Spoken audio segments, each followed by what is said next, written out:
Going, Annie. Thank you so much, Harris, and thank you so much, Tanisha. Appreciate that. I'm doing pretty well, AG. Doing pretty well. Pretty well. But make sure you're double tapping on that screen, sharing it with your friends, doing all that good stuff. Miss Jamie, thank you so much for the dolphin. Hey, how's it going, Lenny? What's up? How's it going? How's it going? How is everyone doing? What's up, Dread? What's up, Diver Life? How's it going, Jesse? What's up, McCream? What's up? What's up, Islamic Apex? Oh, you want to be risen? Okay. Okay. Any advice for people who are new to debating? Just debate more. Hey, how's it going, Islamic? Hey, what's up, man? How you doing? Doing well. How old are you? 18. And what year were you born? 2005. Okay. What's your strongest argument for the existence of God? Usually talking about how everything is contingent. Kind of refuting the fact that there can be an infinite regress and or something coming out of nothing. Right? So, depending on the position you hold to or the one that you lean to, you don't have to choose one. What do you like about? I hold the infinite regress. So why can there not be a chain of infinite contingencies? Yeah, so do you agree that every contingency is going to be generated? Maybe, sure. That sounds plausible. That so there's just an infinite chain of generation. Sorry? Yeah, that's the point, right? So if you have this infinite chain of generation, is it possible for it to go to infinity? I mean, I hold to a B theory of time, so yeah. Okay, what do you mean by B theory of time? Yeah, so I think that it's not just that the present is real, but every moment is real. We observe the present to be real. We experience the present as being real. When in actuality, physics tells us pretty clearly that all moments in time are real. So there's no problem with there being an infinite number of moments of time going into the past. Well, actually, let me give you an analogy. I'm going to bring you two analogs here that kind of disprove this problem. Can you have an ocean without an ocean floor? An ocean without an ocean floor? Yeah. Oh, so that's just going to be a physical thing. Supposedly, I don't see any logical contradiction in supposing that it just goes deeper and deeper and deeper and deeper. But especially because you'd also be biting into this insofar as you think God has always existed. So what I'm doing is just cutting out the middleman. I'm saying that the universe has just always existed, whereas you think that the universe has existed for a finite amount of time, but it was created by a God who always existed. So clearly you have no problem understanding the idea that some things have always existed. Well, no, my problem is not things that have already been existed, right? So the problem is when you have concepts which within it are analogs, which you want to make analogies of, which are contingent and dependent, right? The thing is, God is not contingent or dependent upon anything, right? He's not really composed or made of parts. So this doesn't really, I really don't see the argument here. It doesn't really pose a analogy which disproves my claim, you have this problem, so therefore you cannot really speak about this. You don't have a problem with things which are eternal.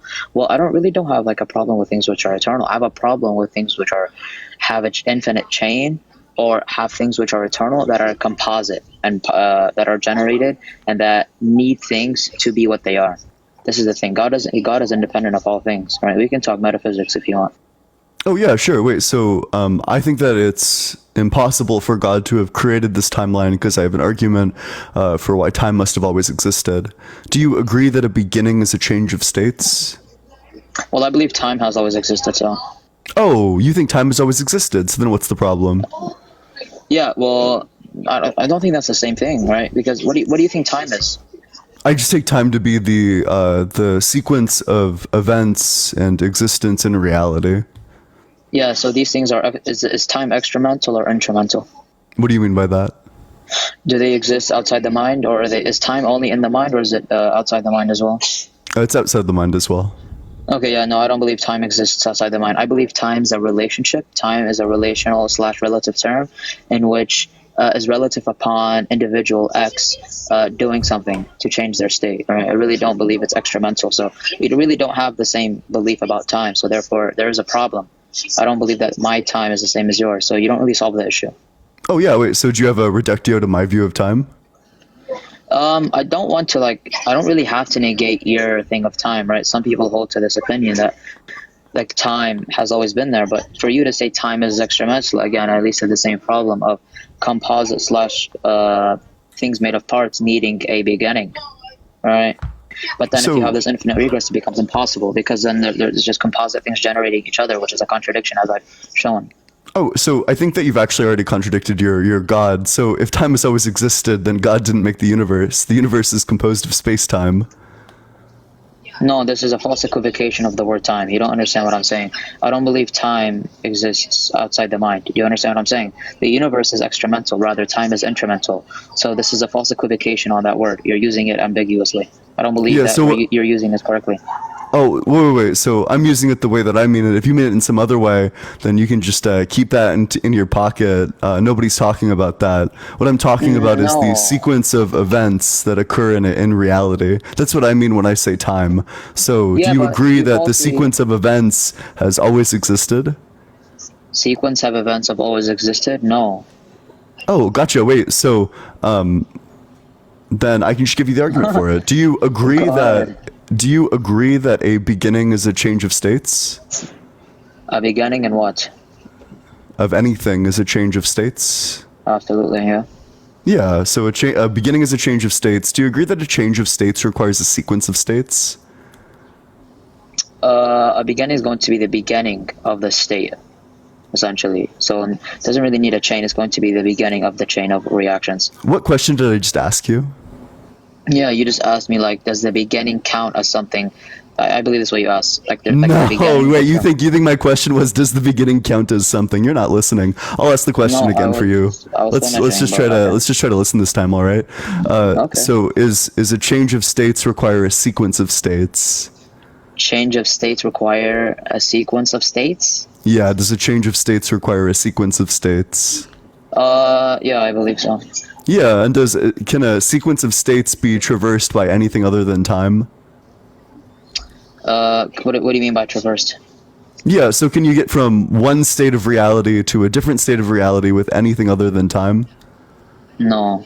Gotcha. So then in order to have a beginning, time must already exist as a necessary condition, which means time itself cannot have a beginning, i.e. it can't be created, because in order for it to begin, it must necessarily exist already. So if it hasn't begun, then it wouldn't exist, but it would need to exist in order to begin to exist in the first place. So time just can't possibly have a beginning. Good. How many times do I have to repeat my position? I believe time is eternal. Do you understand what I'm saying? Yeah, so what I mean when I say time is the sequence of events. Okay, yeah, no, then this would be essentially like, okay, then if that's the case, then you have like God doing some act of ex materia or something along those lines, because I don't believe in ex materia, nor do I believe in your definition of time. Rather, I do believe that time is eternal. Do you think definitions are propositional? Sorry? Do you think that? Wait, you said you don't believe in my definition of time. Yeah. Do you think definitions are? Wait. So what do we believe in? What's the category of thing that people believe in? What's this called? Category of things which believe in? Yeah, I'll help you out. It's called propositions. People believe in propositions. If you believe something, it's a proposition. So when you say that you don't believe in my definition, that's implying that my definition is a proposition. So I'm just asking you, do you think definitions are propositional? Yeah, definitions meaning are they true or false? In my paradigm, yes. Oh, gotcha. Wait, so when I say I own a Mustang, am I talking about a car or a horse? It depends. Oh, it depends. Wait, but I thought definitions are either true or false. What do you mean it depends? Yeah, so the definition of Mustang, it is going to be true or false in virtue of what you're talking about. Oh, so there isn't one true definition. It's not as if there is a true definition, but rather it just depends on what I'm talking about. It depends on the intentionality of the person who's saying the word. That the meaning of the term being used is just dependent on the meaning of the person who's using it. So words actually aren't true or false. They don't have true or false definitions. I don't think you're tracking right. I told you specifically, and first of all, this is a false equivalence, because I told you before this, right? I told you that in my paradigm, Yes, right. Because the only correct definition in our paradigm of time, referring in reference to metaphysics, is going to be a state of change in which only exists within the mind, right? So again, I already called you out for falsely equivocating that word as, and then you say like, oh, well, then you don't have a problem. There's no false equivocation. I'm just telling you what I mean by the word.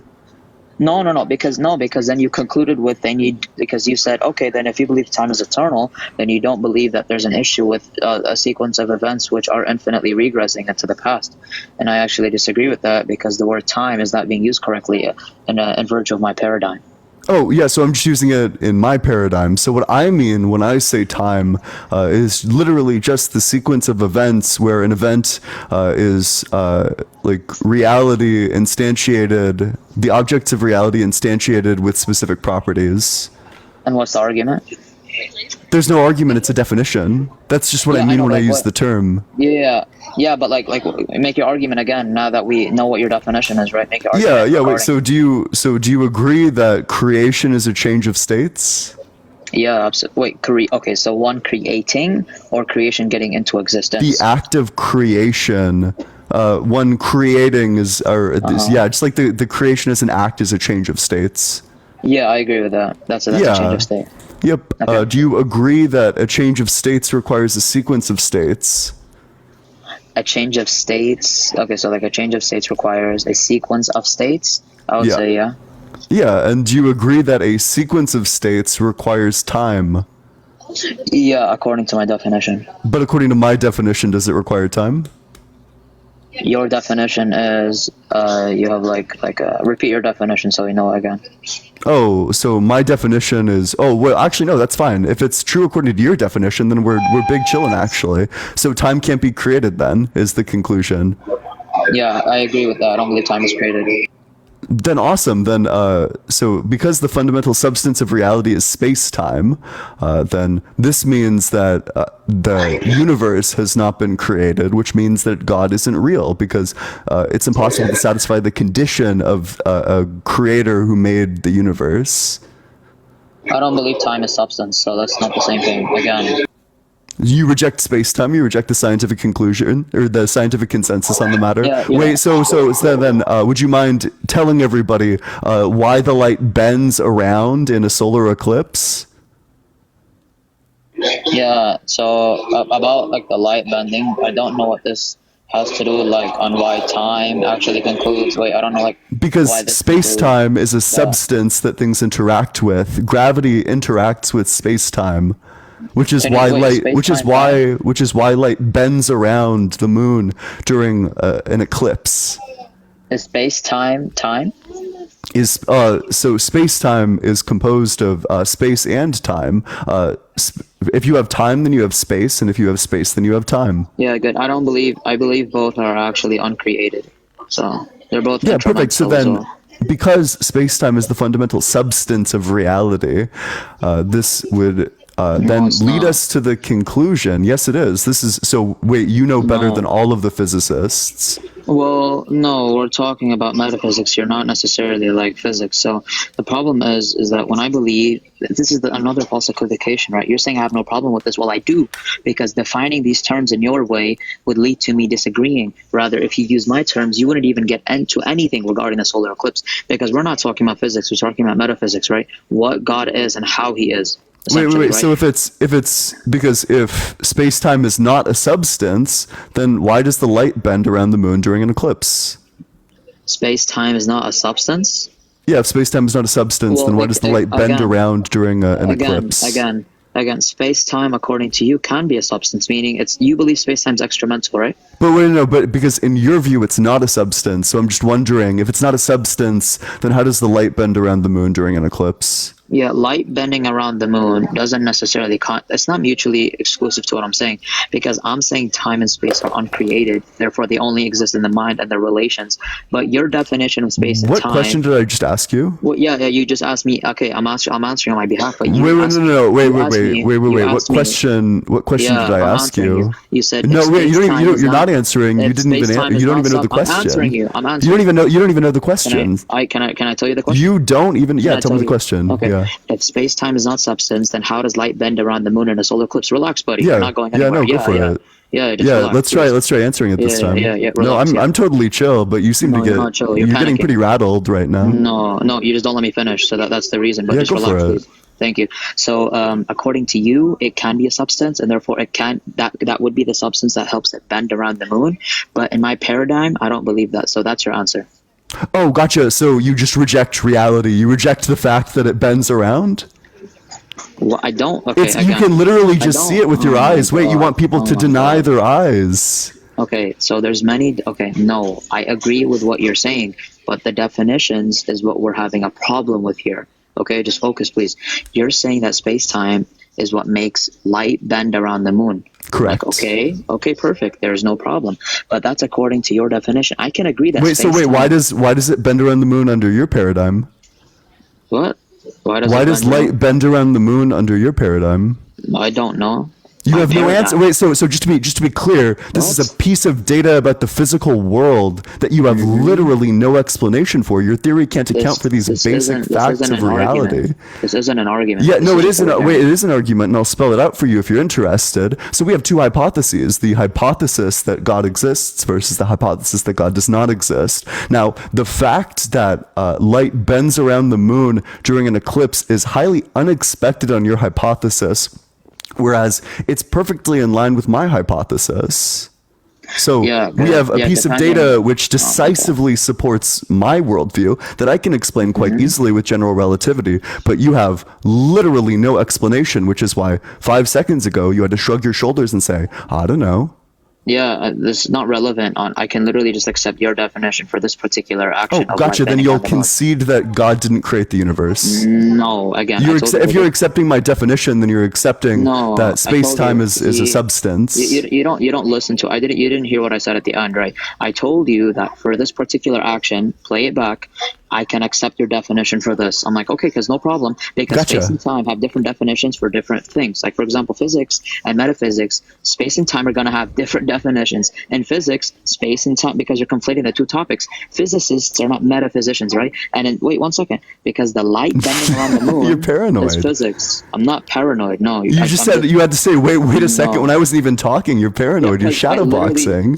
I saw your mouth. You're about to open your mouth. So damn, you have that godly foresight. Wait, so if you accept my definition, then that means you accept that space-time is a substance, which means that you accept that God could not have possibly created it, which means that you accept that God could not have possibly created the universe, which means you accept that God does not exist. Again, you're conflating physics and metaphysics. Space and time in physics is created. In metaphysics, they are not. So do you think that in metaphysical conversations, we should just throw out physics? Did I say that?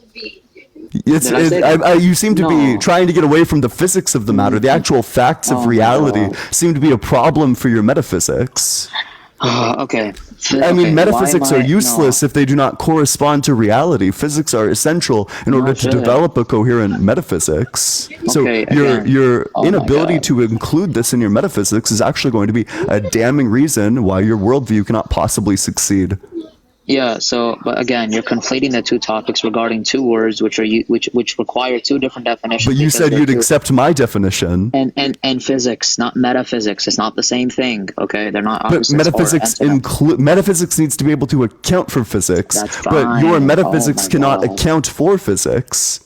There's no problem. I said, okay, and you keep saying that I can see to your definition, therefore I don't have a problem with God. Wait, can I finish? Yeah, go for it.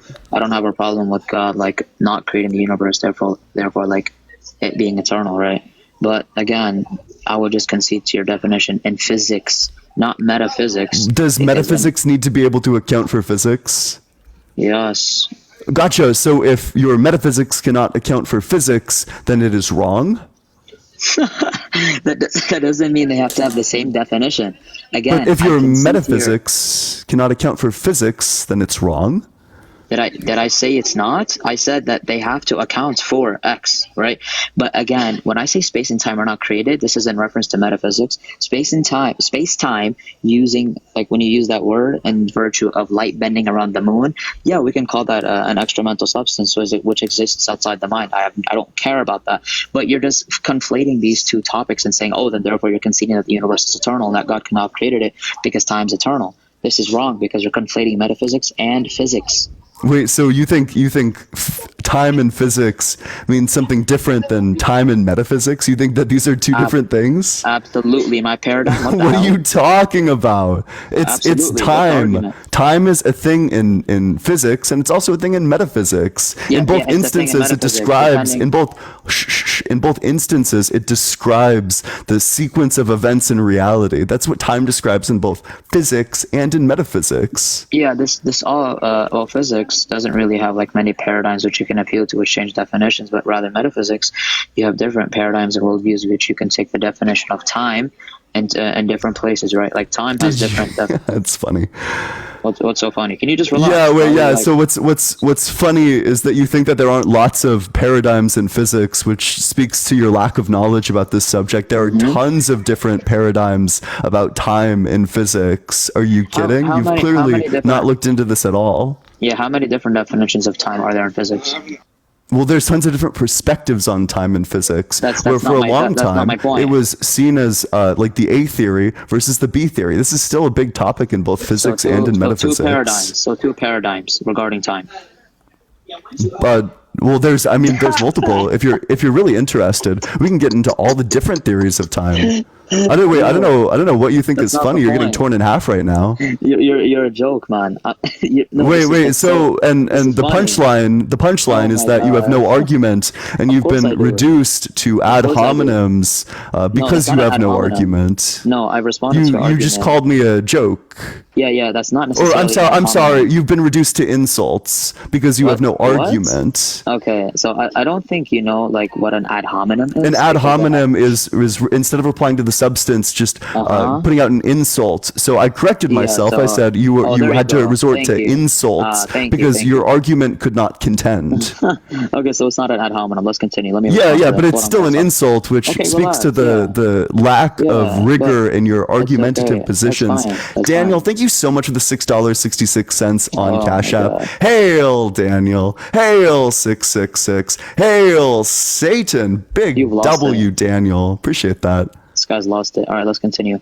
So again, whether or not there's a million paradigms in physics, which we just see A and B theory, right? According to you, there's also like C theory. I mean, there's so how many paradigms are there? Like, wait. Do you want me to? There's probably much more. I bet there's lots of theorization. Okay, Ian, how many? Okay, just a quick. How many definitions? Listen to my question. How many definitions are there in physics of the word time? It's really I have no idea the answer to that. Probably a lot. Okay, how many? Can you Google it?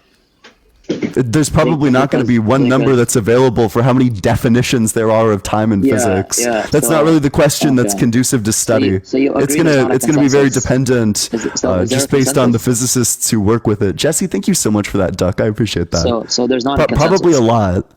So there's not a consensus on what space. Yeah, but what it generally refers to is the sequence of events in reality. How are there different paradigms, but you have a consensus? Because the understanding of it, how you understand the sequence of events in reality is going to be different from physicist to physicist. But the fact that there is a sequence of events in reality is going to be unified. Wait, that's not what you said earlier. Okay, let me remind you what you said, right? Earlier you said there's a consensus upon what space-time is. And that's just not true at all. Right? Yeah, well, the consensus that the reality is made of space-time, certainly. But how to actually look at and understand space-time, that's what's still in contention and still up for debate.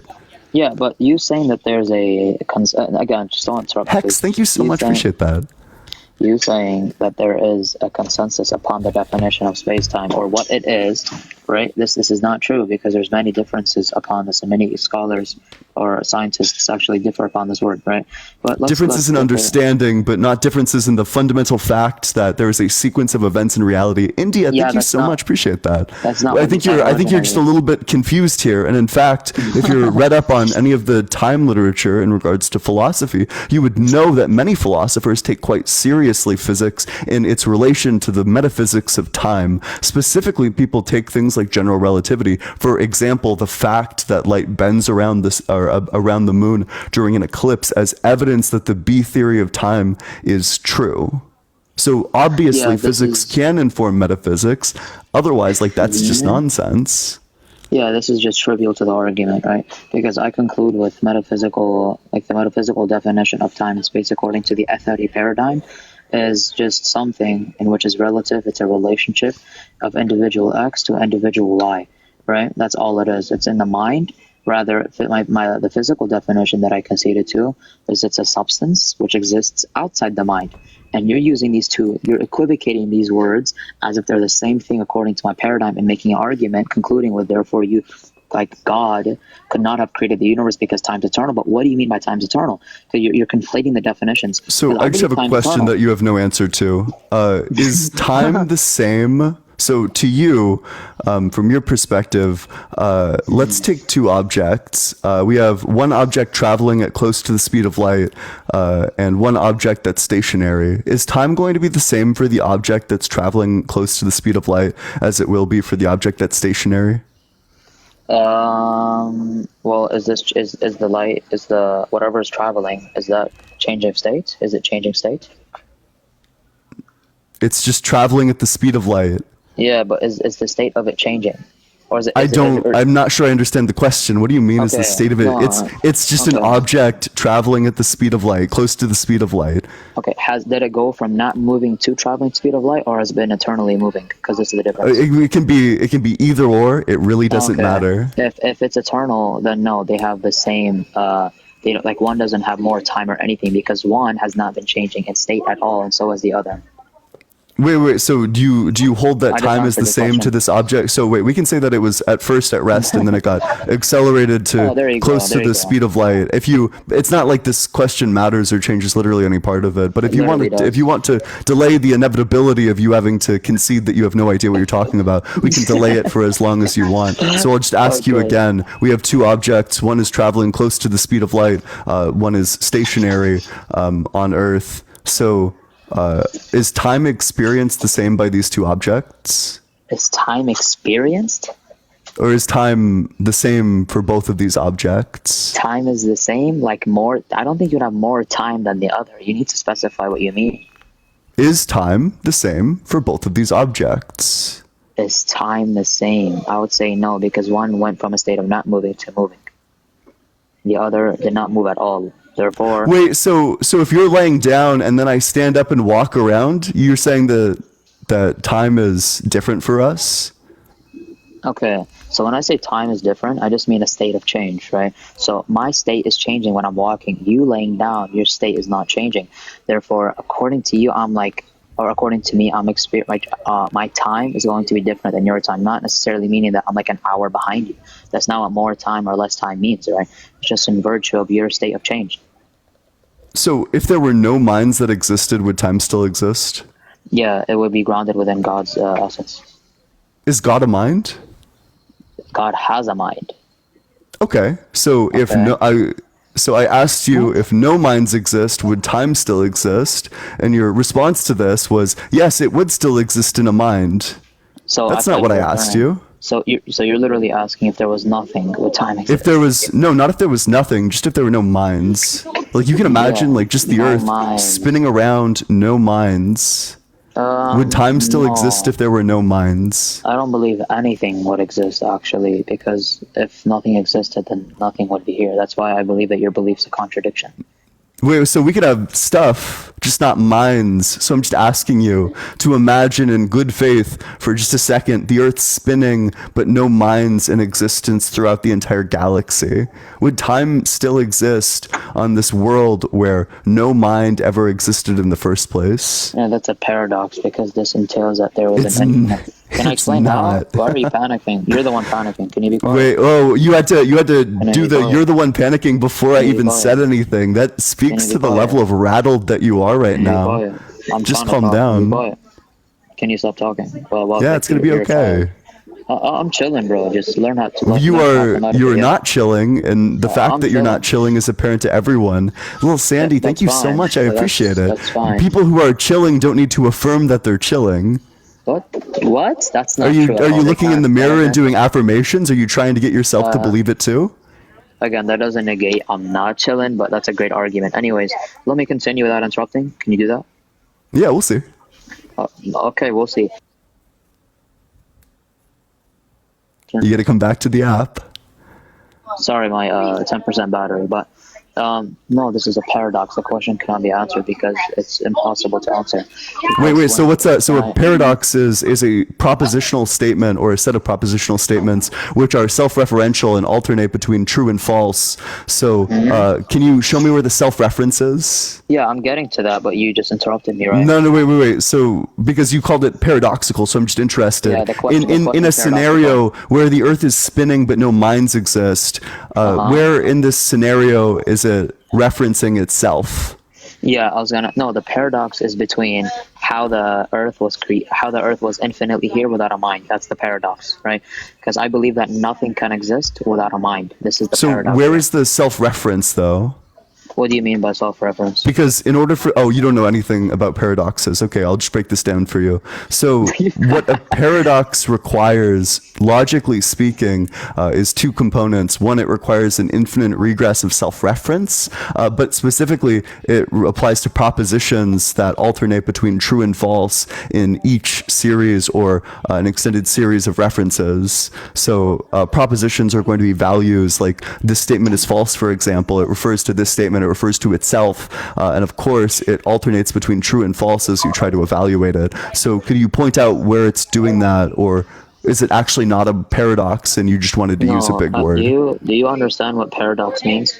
I just explained to you very detailed. Do you have a single source that would reject any of what I just said? Wait, I don't think you understand what paradox means. Can you define paradox? You didn't just define paradox. Yeah, I just did. Yeah, so a paradox is composed of two main elements. Leah, thank you so much for the manifesting. Big W, Leah. I appreciate that. And Castiel, thank you so much for the gem gun. That's fucking awesome. Big W, Castiel. I already explained to you what a paradox is, but I'd be happy to do it a second time because you weren't listening. I'm asking you to define it. Yeah, so a paradox is defined as any proposition or set of propositions that satisfy the following two properties. Pete, thank you so much. I appreciate it. That's literally so awesome. That's sick as hell. The first property is a self-reference, an infinite regress of self-reference, and the second property is that in this infinite regress of self-reference, it alternates between true and false, which is why let's take a statement like this statement is false. There's the self-reference. It refers to itself because it says this statement, and it alternates between true and false. If you take the statement to be true, then it would be true that the statement is false, which of course would make it false, but the fact that it's false and it claims to be false would make it true, so on and so on. There's an infinite regress in which it alternates between true and false. That's what a paradox is. Yeah, so actually I don't even believe in that definition of a paradox, but we can just use a better word. Wait, let's how about I just go ahead and pull up like a philosophical source for you. I mean, you can, but it's trivial. The point still stands, but the word that I could use that we could both agree with is contradiction. Oh, sure. And what's the P and not P? So you concede that there is no paradox, technically speaking. Yeah, I say the definition of paradox. Big W concession. So what is the... You did concede. You conceded that there is no paradox, but now you're pivoting to the claim that there's a contradiction. So that's W concession to you. It's always good to be able to admit when you're wrong. How are you satisfying yourself like this? This is crazy. Like what? Wait, let's just calm down there. You're getting really personal really quickly, and it's because you know you're trapped. So what's the P and not P contradiction? Yeah, so a paradox is essentially something which is like a concept in which is so absurd that becomes impossible, or two things which cannot exist at the same time. Can you give me a philosopher who defines it this way? Yeah, absolutely. If you give me a moment to actually finish. But again, I told you to reduce. I can this is trivial to the argument whether or not I can bring a philosopher, because if we just... But you said that you could, so please provide the philosopher who defines it this way. Yeah. But again, I'm telling you it's trivial whether I do or not, because the word contradiction actually... Wait, you said, are you going to provide a philosopher who defines it this way, or are you ready to concede? Wait, are you going to find me a philosopher who defines it this way, or would you like to concede that it's not actually a paradox? That's not okay. Again, so me not giving you or giving a philosopher doesn't actually change the argument. Again, nor because I've studied logic quite extensively. I literally have a degree in mathematics. You don't even know what time and place you is. That's will not be able to find a philosopher who defines paradox as anything other than what I described to you. Yeah. So, do you believe that paradoxes are contradictions? No. Okay. Can paradoxes lead to contradictions? I don't know what you mean by lead to. Maybe Yeah. sometimes. Okay, perfect. So give me an example. This is how we can like reduce terms and get on the same page. Do you have any examples of paradoxes which lead to contradictions? So I can help you understand. No, not off rip. Certainly not. Okay, perfect. Oh, I guess one contradiction. So there's a paradox that can be used to prove any statement true. It's called Curry's paradox. So I could say if this statement is true, then Curry's paradox does not lead to a true conclusion every time it's invoked, in which we would have it such that Curry's paradox both does lead to a true conclusion every time it's invoked and also doesn't lead to a true conclusion every time it's invoked. So I guess that's a paradox that we could use to establish to establish a contradiction. Yeah, generally here, I'm gonna find you something here.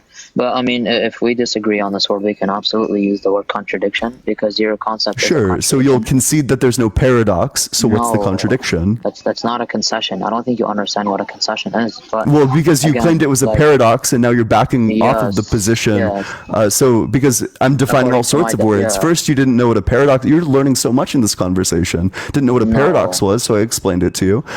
Don't know what a concession is, so You're I'll making up explain your it own to you happiness. It's too. crazy. What a concession is when you hold to one position, and then because you, for whatever reason, you want to move the argument along, whatever, you back away from defending that position. So you are now backing away from defending No. the position that there is a paradox entailed by my belief system. So you are conceding that. So now that you concede that there is no paradox, and instead you're pivoting to the claim that there's a contradiction, what's the contradiction?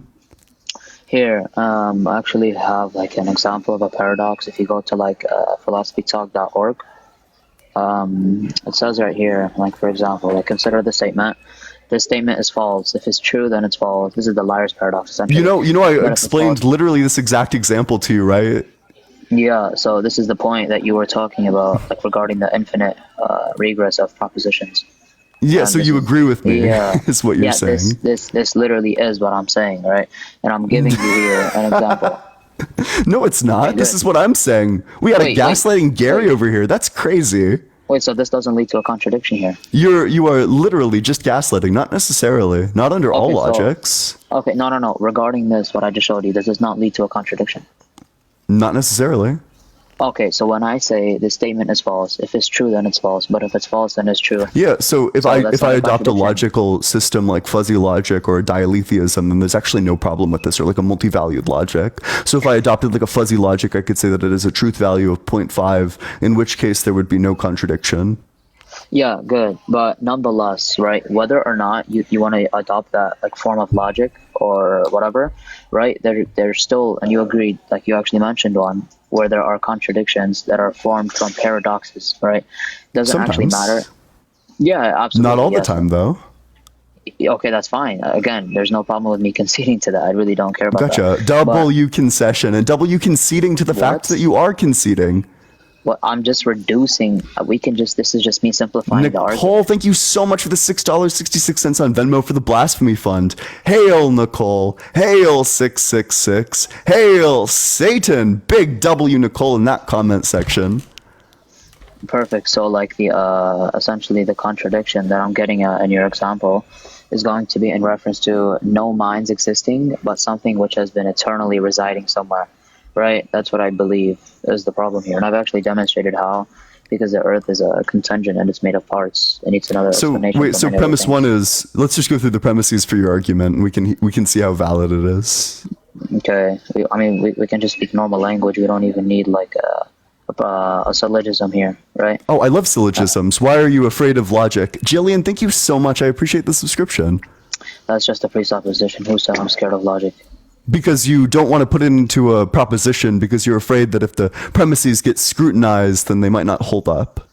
Yeah, that's just begging the question, right? You just stated that I'm afraid because I'm afraid of getting my premises scrutinized. That's just literally begging the question. You're asserting the conclusion. There's no question No. begging going on here. I'm Yes, just it is. asserting that the most Exactly. probable explanation for why you instead of actually giving the syllogism for the argument, why you're running to the meta commentary is Yeah, because I mean, you're afraid you of the don't- actual substance, because you've done very poorly in this debate so far, and you're worried that if we actually No. get deeper into the substance, it's going to just get worse for you. No, like my apologies, but you've actually like brought a really false, like the biggest false equivocation in the world, right? And I caught you on that, and then therefore you tried to. What's the false equivocation? Yeah, the false equivocation of space and time, and then you concluded with therefore God could not have created the universe because time's eternal. No, there's no false equivocation because I use the word time in my own view. Yeah, this is no, because you're saying that I don't have a problem with the Jillian, universe being thank you eternal. so much for the $6.66 on Venmo. Hail, Lost it, Jillian. Hail, 666. Hail, Satan. Big W, Jillian. If you want to make the guest as aggravated, the Venmo's allegedly -Ian and the Cash App is just allegedly Ian. Both are in my bio. Appreciate it, Jillian. Yeah, I'm back. So, essentially, the false equivocation is you telling me that I don't have a problem with God not have created the universe and rather it be eternal and therefore God doesn't exist. No, that actually doesn't work because your definition of time, you're saying that I agree with that concept. I'm saying no. This is what makes the false equivocation by using the same word with a different definition to complete the argument, right? This is the part that I disagree with, and you cannot substantiate why you're not doing the false equivocation after I've given the argument why. So I gave you the proof. Now can you please attack it? Yeah, for why it's a false equivocation. No, why it's not, because I just told you how it Oh, is. sure. So you want the explanation for why it's not a false equivocation. The reason why it's not a false equivocation is just going to be based on the way that I defined the terms. I asked you if you agreed with it, and you certainly rejected that you agreed with it, but even after I clarified to you what I meant by it, you were still rejecting it and unable to actually engage with it. Yeah, I was rejecting the metaphysical definition of that, not the physical. Yet again, you don't understand. Wait, it's the same. It's time, No. dog. It doesn't have a metaphysical yeah. and physical definition. Yes, it does. It just has a definition. It's time. does. It means It the does same thing in both. That's not true. That's It maybe you have different paradigms does. than I do. I'm No. so sorry. No. Sorry. It means time means the same thing in physics as it does in metaphysics. Yeah, maybe according to your paradigm, because like I believe that God, for example, he didn't create time, but rather in physics, time is substance because like what you said, right? Like light bending around the moon during a solar eclipse. Like that's a difference, right? I don't believe time's a substance in metaphysics, rather in physics it is, depending on which topic you talk about. So yeah, is your metaphysics able to account for time as a substance in physics? in physics? Yeah. So can my definition be what it is in physics? No, I'm just asking you, how does your metaphysics of time account for time being a substance in physics? How does it account for time in physics? What? How Who does said that? how does your metaphysics account for your physics? How does my... Okay, can you explain what you mean by that? Yeah, so when I ask you about your metaphysics, your like the nature of reality, these fundamental properties of it, what I'm asking you is to give an account for how time can be a substance in physics, but not a substance in metaphysics. Yeah, because in metaphysics, when we're talking, it's essentially like when I say metaphysics, like we're talking about God's properties and so on, right? So like You God, think metaphysics just means God's properties? that's not what I said, right? I said right now, as if what we're talking about God's properties, essentially, right? So God could not, in metaphysics, could not have created time, right? Because if he created time, then there will be an infinite regress, right? This is our position. Rather, in physics, time does exist outside the mind, essentially, right? According to you. So this is the problem. And why is this a problem? Because you're conflating these two definitions. Physics, the definition is substance. It's literally something which is substantial, right? In Islam, in metaphysics of like at the Atheistic point of view, it's not created, right? Can you give me a definition of time in metaphysics versus the definition of time in physics? Yeah, so here, do you want to define the physics one? Because I haven't fully memorized it. Oh, no, because you made hard assertions about it, so go ahead and Yeah, go okay, for so it. the metaphysical definition of it is just like a state of change, which is just relative to individual X versus individual Y. Individual...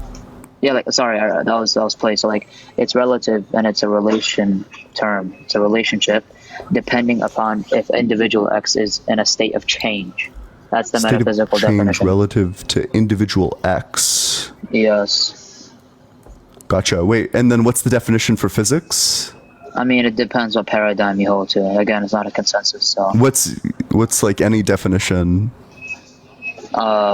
like just something which is substance. Like, I mean, it depends, right? Like, Because this actually I'm referring Regardless to of what it time is. as in like the timeline. Yeah. So, like, what do you mean by that, though? Like, time is timeline. You like a sequence of events? Just like the entire sequence of events, all of it. Yeah. So, okay, that's fine. Yeah, there's a disagreement, right? I don't believe time is that. Time is not a Wait. sequence of events. So definitions aren't propositional. I'm so sorry to break that to you. Again, you keep repeating the same thing, but I'm telling you, when we're talking about two different subjects, I told you the distinction between the definitions. Then you go on and reject the distinctions for no reason, and you just say that they're not propositional, right? Again, they're not the same topics, but they're the same word. This is why I keep telling you that you're falsely equivocating the words. In a metaphysical conversation, what word would you like to use? We can call it schmeim if you'd prefer to refer to the entire timeline. We can just ask like, how did God create schmeim? No, again, I don't believe time is a sequence of events. No, we're not talking about time. We're talking about schmeim. Okay, what is schmeim? It's the entire timeline taken as a totality. It's the whole of the sequence of events.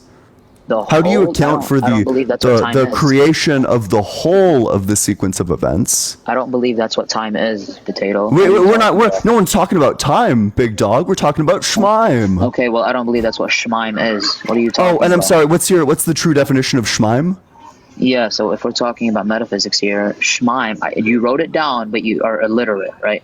I told you that schmeim is where individual X is in a state of change. Wait, that's your definition for time. We're talking about a different thing, because you can't seem to wrap your head around the fact that some people might use terms differently than you. So we can call it whatever you want. So how do you account for the whole of the sequence of events in reality? How do you account for that? The sequence of events in reality? Yeah, how do you account for that? What do you mean, how do I account for that? What do you ask? Yeah, wait, so did God create the sequence of events in reality? Did he create the sequence itself? Yeah. What does that mean? What do you mean, did God create the sequence? Did God? It's a pretty straightforward question, but I understand you asking this to try to bide for time. Did God create the totality of the sequence of events? What sequence of events? There's a sequence of events in reality that right now we're talking, but previously we were on a different argument, and before that we were on a different argument, and before that I didn't even start my stream yet. These are all events, and there's a sequence to these events. So there exists a sequence of events. Did God create the sequence of events? No. Then where did it come from? It came from me and you, and God let it happen. Oh, so I'm just asking about the totality of it, not just between the two of us, but between all of it. Yeah, so from the beginning all the way to the end, right? Yeah, so who created this timeline? Yeah. Who created the timeline? Yeah, so there's a presupposition in here. It's that God created essentially the whole timeline, right? There's no proposition that's been advanced. I haven't said that God created it. I'm just asking you, where did it come from? Yeah, but you're saying who created the timeline, as if God created the timeline. I just asked where did it come from? Yeah, so the beginning of timeline obviously came from God, right? But once the timeline advances, God doesn't necessarily create more of that timeline. It just goes, right? No, that's fine. So I have an argument. I have an argument for why that cannot be the case, that God cannot create the start of the timeline. That's my argument, that God cannot make the beginning of it. Just that one, creation is a change of states. That two, change of states requires a sequence of states. And that three, a sequence of states can only exist on the timeline. Yeah, so like, what's the argument for that? I don't understand what you're talking about. I just gave you the argument. Those are three premises. Which do you reject? Premise 1, 2, or 3? You didn't even make a conclusion. So there is there three. The conclusion. I'm so sorry. I'm so sorry, because typically to me the conclusion is just so self-evident. But I understand for someone like you it might not be. So the conclusion is that creation requires the timeline to already exist. Yeah. So again, this is just referring back to what you said regarding time being eternal, right? Correct? No, this is an argument for why God can't create time. Yeah, he can't create time. Do I believe that? I'm sorry, he can't create the timeline. Okay, and he can't create the timeline. Gotcha. Wait, so then you'll concede to the point that God created the start of the timeline. No. I was asking. I was in like a rhetorical sense. Like God cannot create the timeline. Why? I just gave you the argument. Can you explain why? Sure. Wait, so do you accept all three of those premises, or were you not listening? No, I was listening. Then do you accept all the premises? No. Which one do you reject? 1, 2, or 3?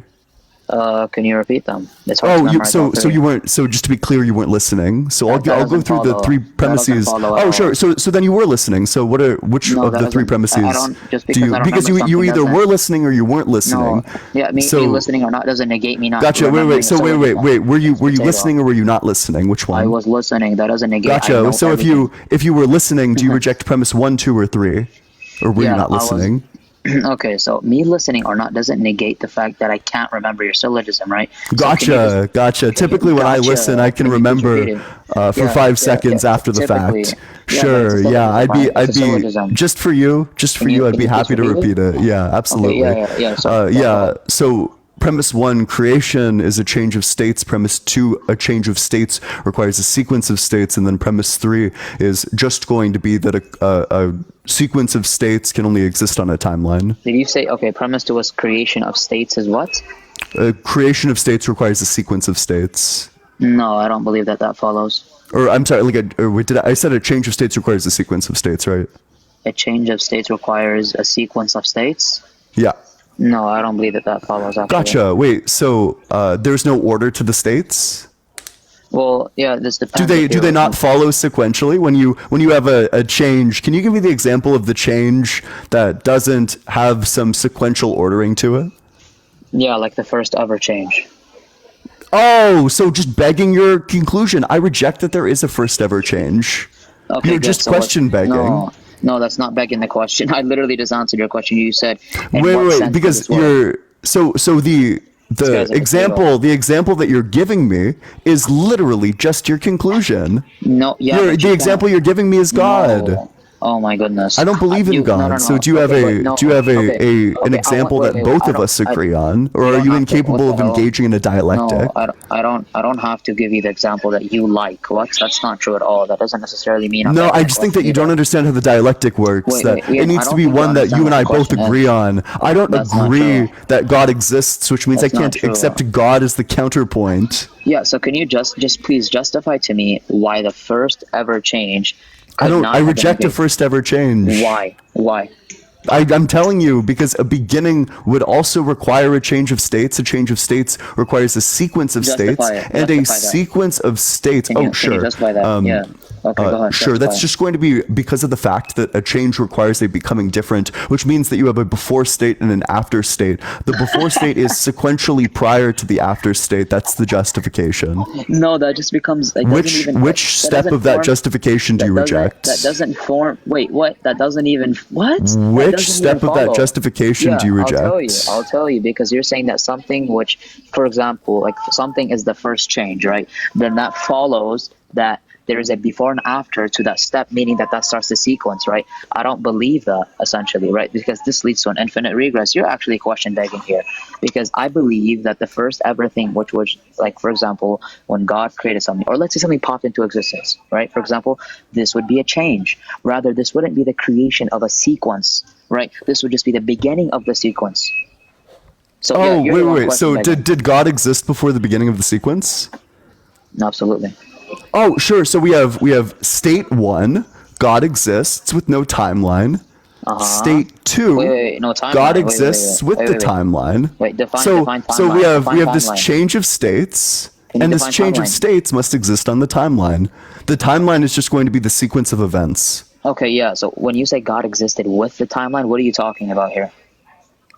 Just that after God initiates the timeline, that you made the claim specifically that God causes the timeline to exist in the first place. So whatever you meant when you said that God caused the timeline to exist in the first place is what I mean when I say God with the timeline. Okay, that the timeline doesn't exist in state 0, but it does exist in state 1. Okay, and the argument is? I listened to everything you That's said. just I the didn't hear description of argument. creation. That in Yeah, creation we have. yeah. Wait. So maybe I can just draw a picture for you, because it seems like you're just not tracking other methods. Bro, you're so corny. This guy. I'm literally saying the same things that you've said to me. So if it's corny for me to do it, then it's corny for you to do it. I agree with what you said. I'm waiting for the argument though, right? You just give me the description. Yeah. So can you give me the argument? Yeah. Give me the argument. Yeah, I'll draw you a picture. You don't need to do that if you don't just explain the argument, dog. Well, clearly you must be more of a visual learner, because your lack of tracking abilities is just incredible. Wait, do you understand? So there was a moment where God first created the timeline. So we go from God, and then via creation we go to God with the timeline. Do you agree with this picture? No, I don't believe timeline subsists within God's essence. What the fuck? But you said that God was the first cause of the very first moment of the timeline. That doesn't mean that timeline subsists within God's essence. What are you talking about? I never said that they do. Wait, where is God's essence written down here? Okay, you literally wrote God circle. It literally, like, what does that mean to you? That means the essence. That's not God's essence, moron. That's the state of reality. So God, I'm sorry. I can tell that my picture. I can tell that my picture. Even that isn't good enough for you. So let me. Ooh, damn! Bud lost the argument, so already stepping into ableism. Ironic. Why do you keep interrupting? I don't believe God is identical to reality. What are you talking about? Does God exist in reality? Define reality. The state of all things that exist. No, he doesn't. He doesn't reside there. Then. So, what do we call the things that don't exist in reality? It depends. Actually, they're either going to be abstract, or they're going to be something in which just doesn't exist abstractly, or experimentally. Sorry, like they're neither concrete or abstract. So I just want to be clear. So God doesn't exist in reality. Yeah, when you say that, like, then God's not real. W concession. We got him. If God doesn't exist in reality, then God's not real. But make sure you're double tapping on that screen, sharing it with your friends, doing all that good stuff. I've decided that this guest is just like way too lacking in tracking abilities, so we'll just move on to the next one. But make sure you're double tapping on that screen, trying to get that live in front of as many people as we can. There were two people who sent me gifts, but I decided not to read them till the end. So Jane, thank you so much for the $6.66 on Venmo. Hail Jane, hail 666, hail Satan, and then I think who else was it?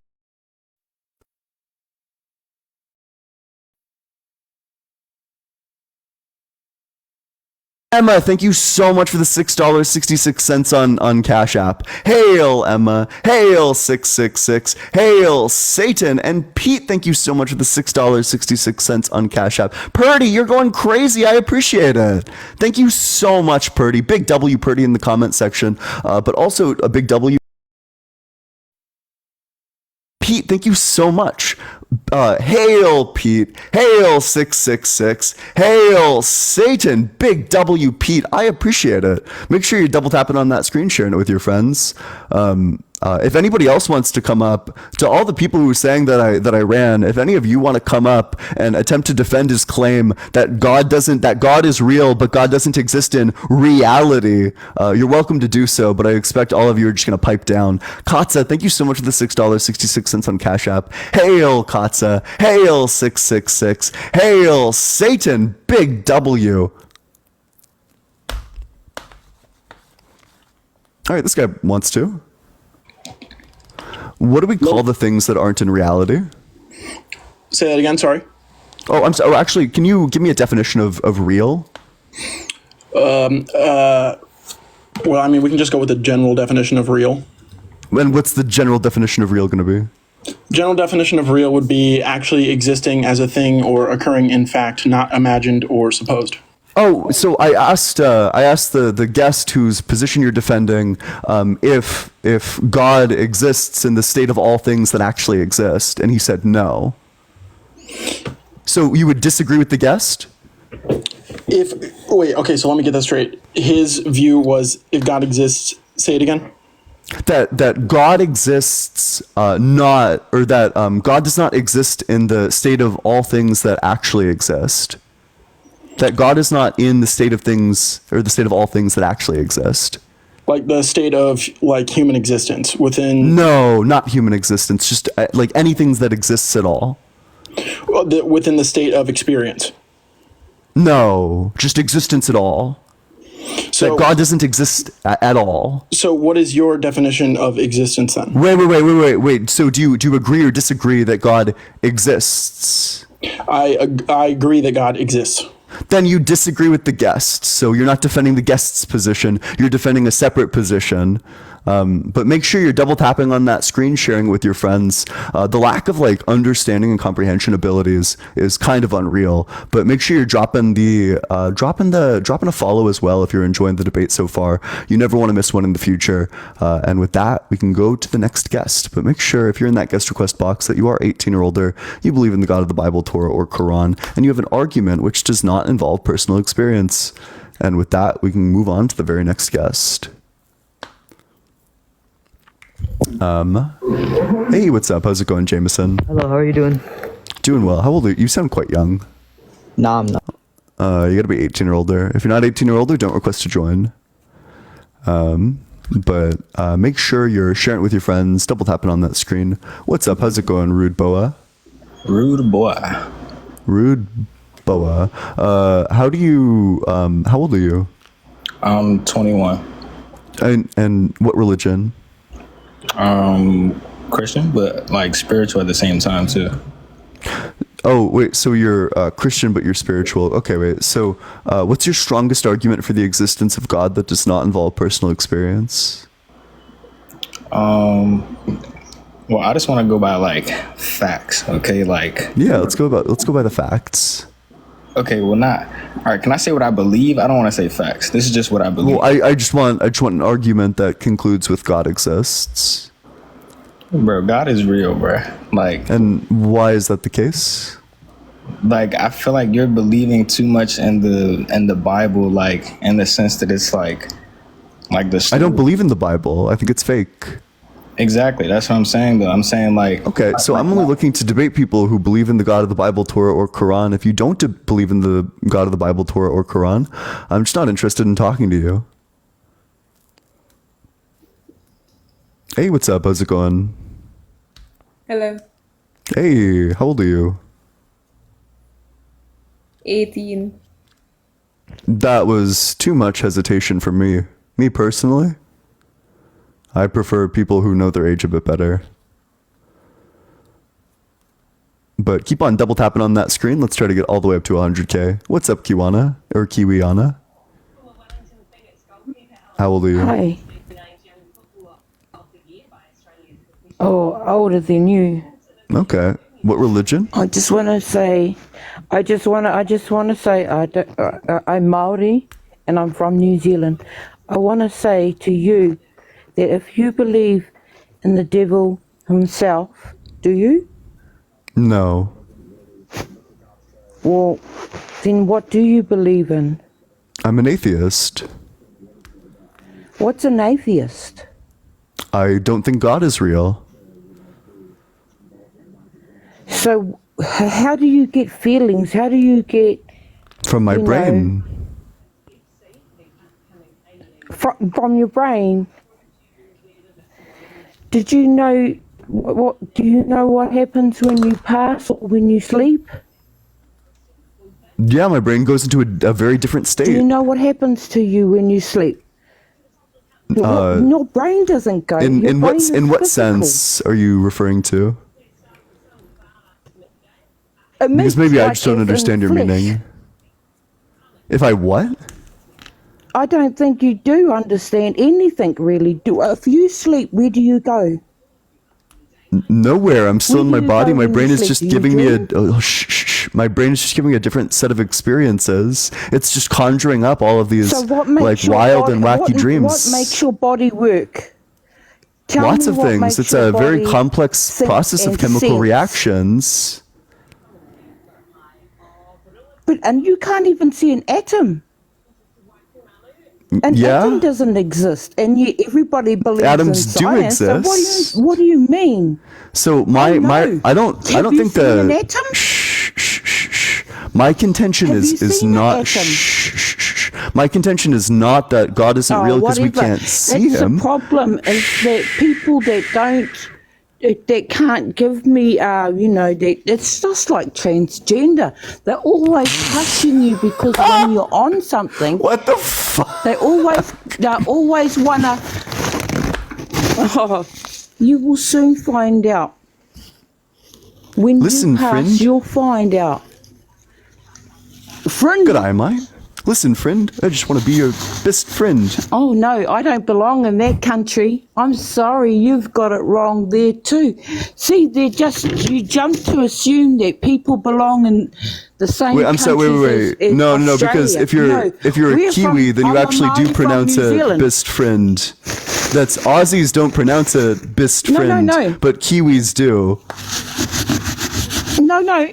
I'm sorry. I'm Kiwi, but I'm not a bird. That's a Never bird. said you were. I'm a Maori. Can you say Oh, you're. Oh, you say gotcha. Sure. Maori? Okay. Maori. My mouth doesn't make those sounds, but that's fine. No, of course not. I'm sure it doesn't. I'm sure your mouth doesn't make very much sounds. My mouth makes considering you lots of believe in the sounds. devil Actually, I have an entire career based on my mouth making sounds. So. But anyway, God bless you. You know. You literally just said God bless you. Yeah, God bless you. And what does that mean? You little bit said God bless you. Oh my God, what the hell does that mean? Because you were saying that you don't say what's best wrong friend, with saying but you it? pronounce it bliss you. Oh my God, you sound like a Canadian. How about that?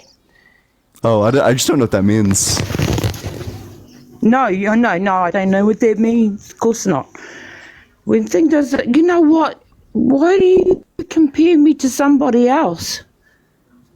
Who am I comparing you to? An Australian. Oh! It was the good A, mate. Oh yeah, you don't like that one. Kei te pehe a koe? No, I don't speak this language. No, I'm sure you don't. I wonder why everybody speaks different languages. Wow. Do you have anything of substance, or should I just move on to the next guest? Okay. I'm just wondering, where do you think? All right, I'm just moving on to the next one. It's grown tedious, but make sure you're double tapping on that screen, sharing it with your friends, doing all that good stuff. Let's try to get all the way up to 100k likes. If everyone left like 30 likes right now, we'd already be there. So just keep on just moving it on up there. If you're in that guest request box, make sure that you're 18 or older, you believe in the God of the Bible, Torah, or Quran, and you have an argument which does not involve personal experience.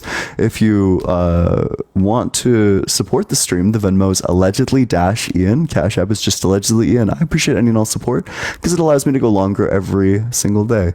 So just be dropping that follow. And if you want to join the community, as many already have, there's a link to the Discord in my bio. I'd love to see you there. What's up, Diego? How's it going? Yo, what's goody? Hey, how old are you? Me, I just turned 18, bro. Okay. What religion?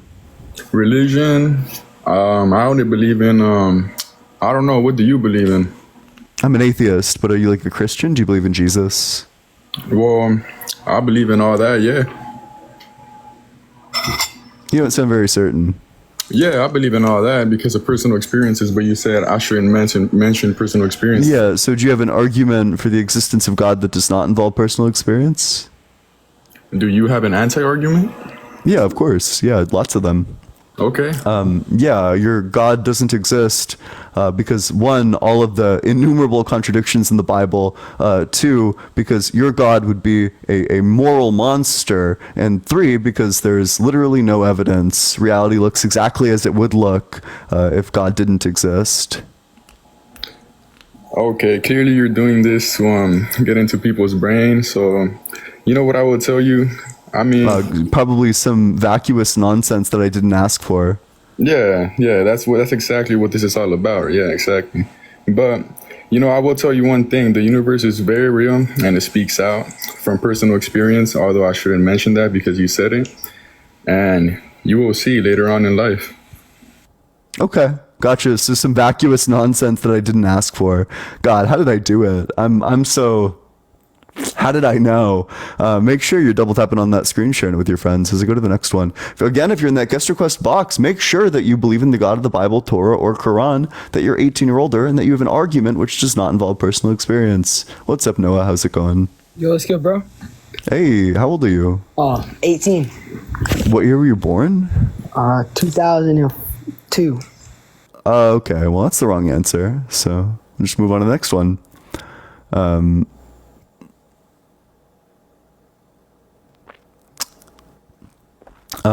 Drop a follow, do all that good stuff. If you want to join the community, there's a link to the Discord in my bio.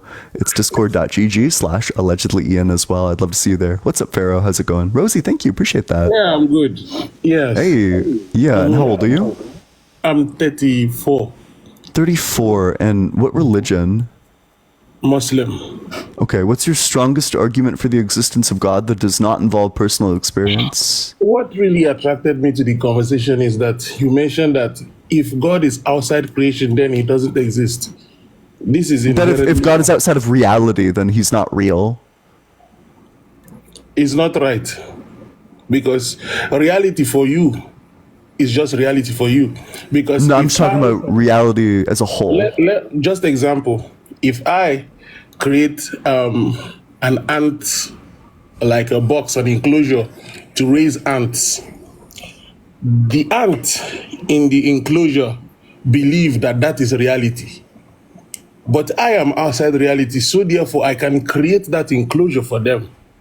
So by so doing, already every religion is just trying to grasp. That's a really nice metaphor that I just didn't ask for. What I mean when I say reality is the totality of all the things that actually exist. You can't make such a claim because you don't even know what is outside this galaxy for real. But whatever there is outside of this galaxy, that's included when I say reality. I don't need to know everything about reality in order to utter the phrase reality. So my claim is not that God must be within his creation, but rather that if God isn't in reality, then he's not real, because that's just what the word means. The things that aren't in reality aren't real. Okay, let us go with your argument. Where how many people in the world, like maybe 8 billion, right?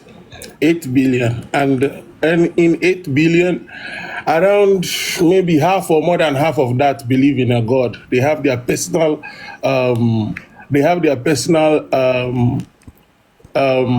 experiences from this God that you say does not exist. Right. Oh yeah, I just don't care about any of that, right? Like that's just an appeal to majority. I don't form my opinions around what the majority of people believe. I form my opinions around what's logical and in line with the facts of reality. But the inherent problem with your logic is that you are telling me that the God must be in a reality that you understand. You don't understand all of reality, so therefore you cannot understand God. No, it's just that if God doesn't exist in reality, making a blank statement that God does not exist. If God doesn't exist in reality, then God's not real. That's just what real means. That's what reality means. The things that aren't in reality aren't real. It's right there in the name. You said reality. Okay, we are in this reality now, and they talk of black holes. Have you ever seen a black hole before?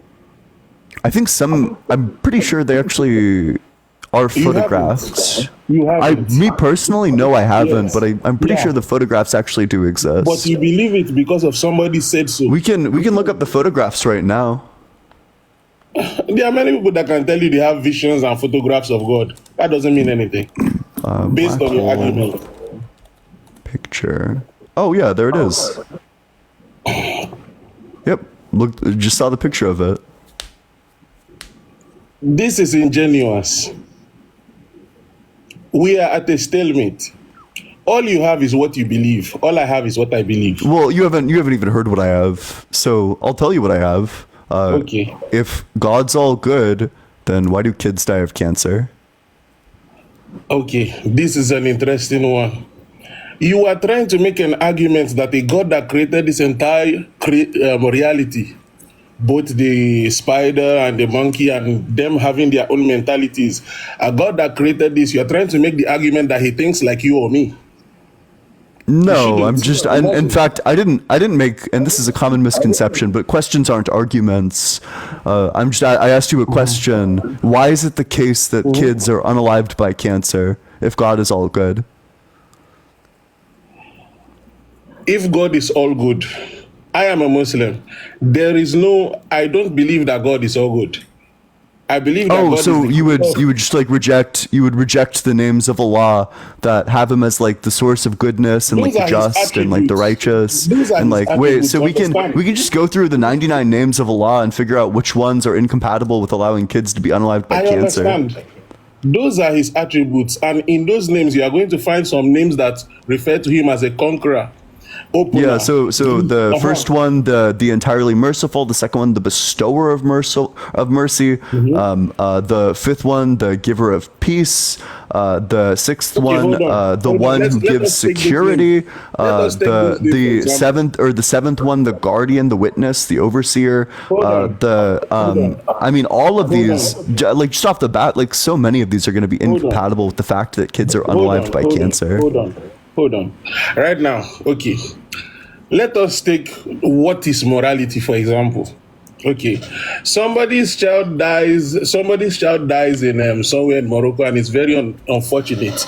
But maybe that death of that child over there has given somebody life somewhere else. This life is a cycle. Somebody must die for somebody to live. Somebody must lose for somebody to gain. The world isn't what? Yes. That's so silly. Wait. So when a kid is unalived by cancer, you think that this is good because it gives life to somebody else? It's not good for the people that it happened to. But so goodness is relative? Yes. Okay. For you, that's good. For me, something bad, but it's good for somebody else. Gotcha. Wait, so from God's perspective, is it good? You say? From God's perspective, is it good? God is God. From God's perspective, is kids being unalived by cancer good? On our understanding of what is good. That's not my question. My question wasn't is God God. My question to you was very clear and very simple. From God's perspective, is kids being unalived by cancer good?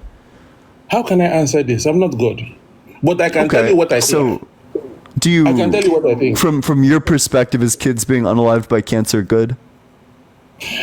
Kids being unalived by cancer, we see it as terrible. It is terrible to us. But in the grand scheme of things, you don't know how that affects the world. Is kids dying of cancer, all things considered, good? You said? Is kids being unalived by cancer, all things considered, good? It's not good for we that experience it. Do you get it? It's not good for we. When you take it into perspective for like the grand scheme of things, that in the end, a kid being unalived by cancer is good, all things considered. Let me just say this thing before. I need an example. We had stalemate. We're not at a stalemate. You just refuse to answer the question. No. Let me explain. You see, I'm trying to let you understand that your good is just your good. We as human beings, what affects us is just what affects us. But we are living in this world with different things. We are not the only things in the world. Plants die for you to eat. Animals die for you to eat. When you die, your body goes back to the soil, and then the world damning non-answer. Oh, that's what you say. That's what you're just not answering the question. Is it all things? Yes or no? Is it all things considered good in the grand scheme of things? Is kids being unalived by cancer good? Answer this, that if all things considered, you can't even answer that. Well, wait. Yes, I can very easily.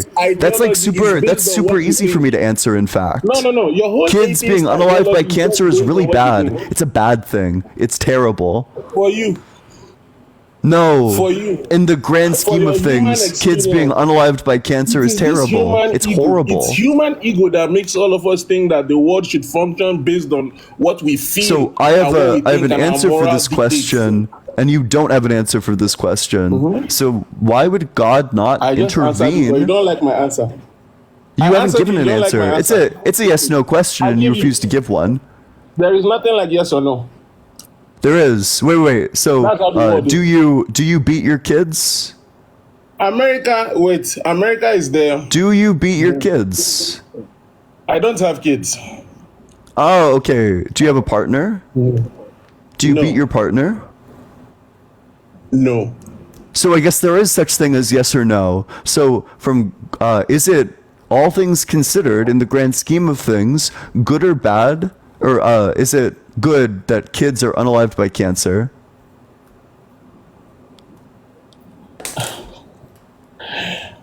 Okay. It's not good for we human beings. Is it good overall? It's not. There is nothing like overall. That is an like oxymoronic answer. Doesn't make sense. You can't say overall for anything.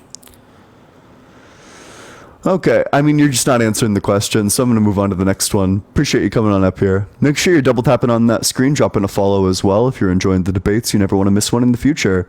Make sure you're loud. Thank you so much. If you're in that guest request box, make sure that you're 18 or older, that you believe in the God of the Bible, Torah, or Quran, and that you have an argument which does not involve personal experience. If you don't meet that criteria, I'm not going to talk to you, and with that, we'll go to the very next guest.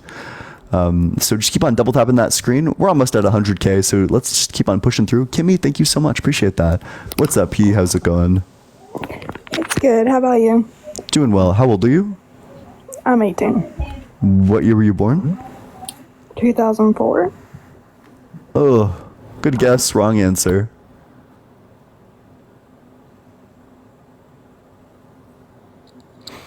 But hey, what's up? How's it going, Ronnie? Going good. You, brother? Yeah, doing well. How old are you? I'm 18. I was born 2005, December 7th. Okay. What religion? Christianity. Okay. What's your strongest argument for the existence of God that does not involve personal experience? That doesn't involve personal experience? Yeah. Well, you can't get nothing. You can't get something from nothing. Yeah, I don't think that nothing ever existed. So, what's the argument? Well, when you say there isn't a God, it makes no sense, because how would we get here if nothing created us? How would we get here if nothing created us? Yes. I think that something has always existed, and this something has been changing for a very long time, and eventually resulted in our existence via evolution. Okay, so if you look at everything that happens around you, everything points to there being a God, because, no offense, but how do you get another person? By other people. You get living stuff from living things. A tree comes from another tree. So therefore, wouldn't that point to there being a creator of another living thing, creating us, making us? Gotcha. So you're saying that God the Father is living?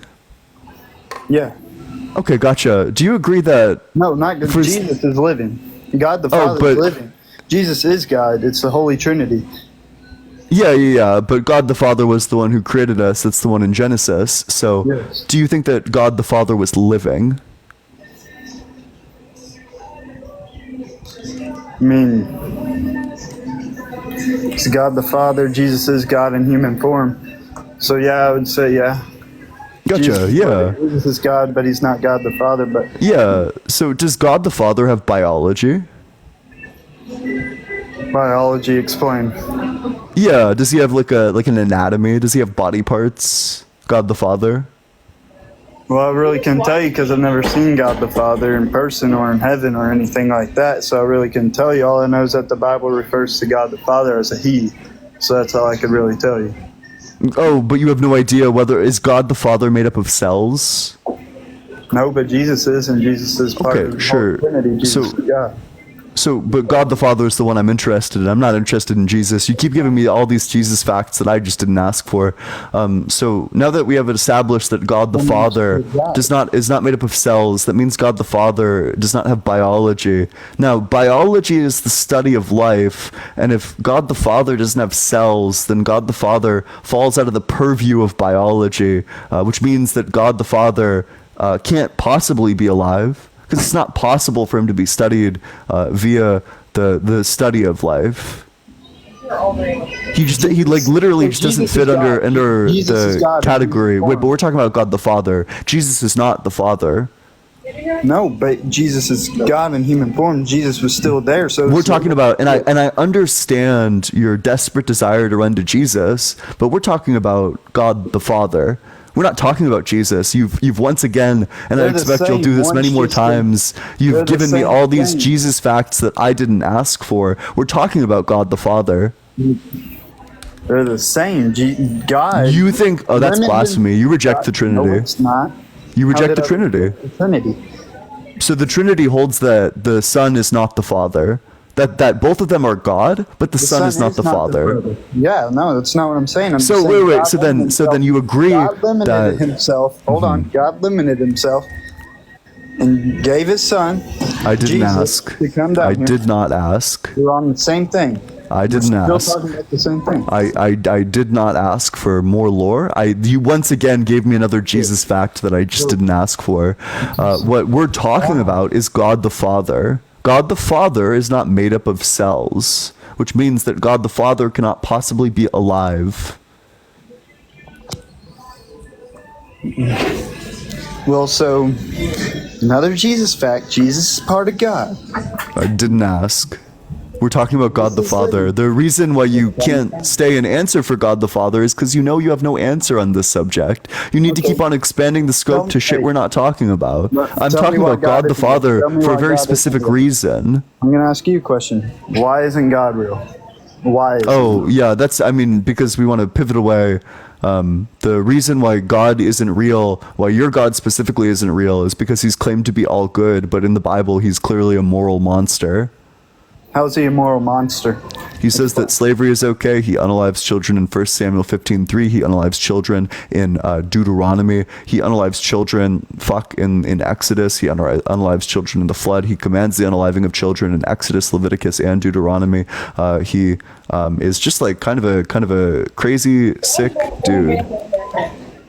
So really you're just putting out one verse at a time. If you go through and read the whole scripture between where those are, the scriptures around it, it will show to you that's not exactly what happened. He did it for the good of this planet. Why was slaughtering the Amalekite children good for the good of the planet? Why he slaughtered them? I wouldn't say he slaughtered them. Oh, well, those are his words, not mine. Well, let's just look at them. 1 Samuel 15:3. I am. I'm talking now. Let me call Cat. Now go and attack Amalek and utterly destroy all that they have. Do not spare them, but kill both man and woman, child and infant, ox and sheep, camel and donkey. So it says quite explicitly, in fact, go and slaughter their children. So why would God say to go and slaughter their children? That's pretty fucked up. Why would it say that? Yeah.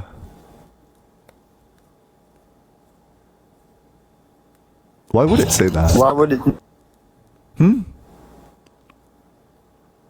Why would what? So good, God was very forgiving and very fair to us. That was he forgiving? Was he forgiving? Oh, more Jesus facts that I just didn't ask for. Of course, you need to run to the fact that he sacrificed himself to himself to forgive us from himself. So what I'm focused on is the Amalekite children. They weren't forgiven. They were slaughtered, as were all of the Amalekites. Well, when God's all-knowing, he knows exactly what's going to happen in the future. when he slaughters all those kids, it's got probably a good reason behind it. Can I tell you the reason? No, I'm not God. Yeah, give me the reason why he just needed to slaughter the children. Go for it. I just said I couldn't give you the reason. Okay, gotcha. So, we actually, there's no need to guess or speculate. We actually know what the reason was. It was because 300 years earlier, Amalekites had attacked the Israelites as they were leaving Egypt. The Amalekites did something horrible 300 years ago, and now God was unaliving all of them in retribution for this fact. Okay. You know, Pretty fucked up. No, I wouldn't say it is. I mean, So you think killing kids is fine? well, God probably had a pretty good reason. Like you said, the reason sounded pretty good of a reason. I think You think know, it's so they were what do you executed think? for the So crime. you They had the wrong parents as their crime. They were born to the wrong bloodline. That was their crime. was it? They weren't at war with this group of people. You're just going to there why was God a isn't good. what? You're going to why God isn't good. Yeah. God is good. Oh yeah, but I'm telling you, this is an example of why God is not good, because God can't be all good and also command the slaughtering of infants. That's a contradiction. So you're saying the judge can't be good because they sent a kid to jail for doing a crime? Did the newborns commit crimes? What were the newborns guilty of? Gotcha. So then this is disanalogous. Yeah, if a judge sends a kid to jail for not doing a crime, excuse me, or if a judge sends a kid to jail for the crimes of their parents, they would be evil. Yeah.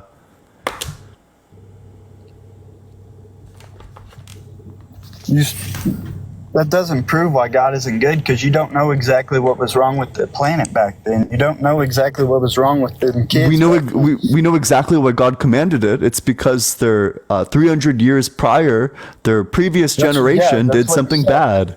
That doesn't justify unaliving newborns. Something wrong with the generation that was still going on. Do you think that it would be justified for us right now today to go over and start like bombing Germany? Do I think it'd be okay? Yeah, do you think that would be fine? No, because they're another creation of God. Everyone. What, are the Amalekites not a creation of God? I mean, yeah, they are. But Gotcha. So then why would it be wrong, despite the fact free that will, and that they chose to rebel against God, and they're choosing not to live for God, and they're choosing to hate on His creation. Was this choice made by the newborns, or was it made by a generation that lived 300 years earlier? Do what? Re-ask that. I was reading. Was this decision to rebel against God made by the newborns, the infants, or was it made by generations 300 years earlier?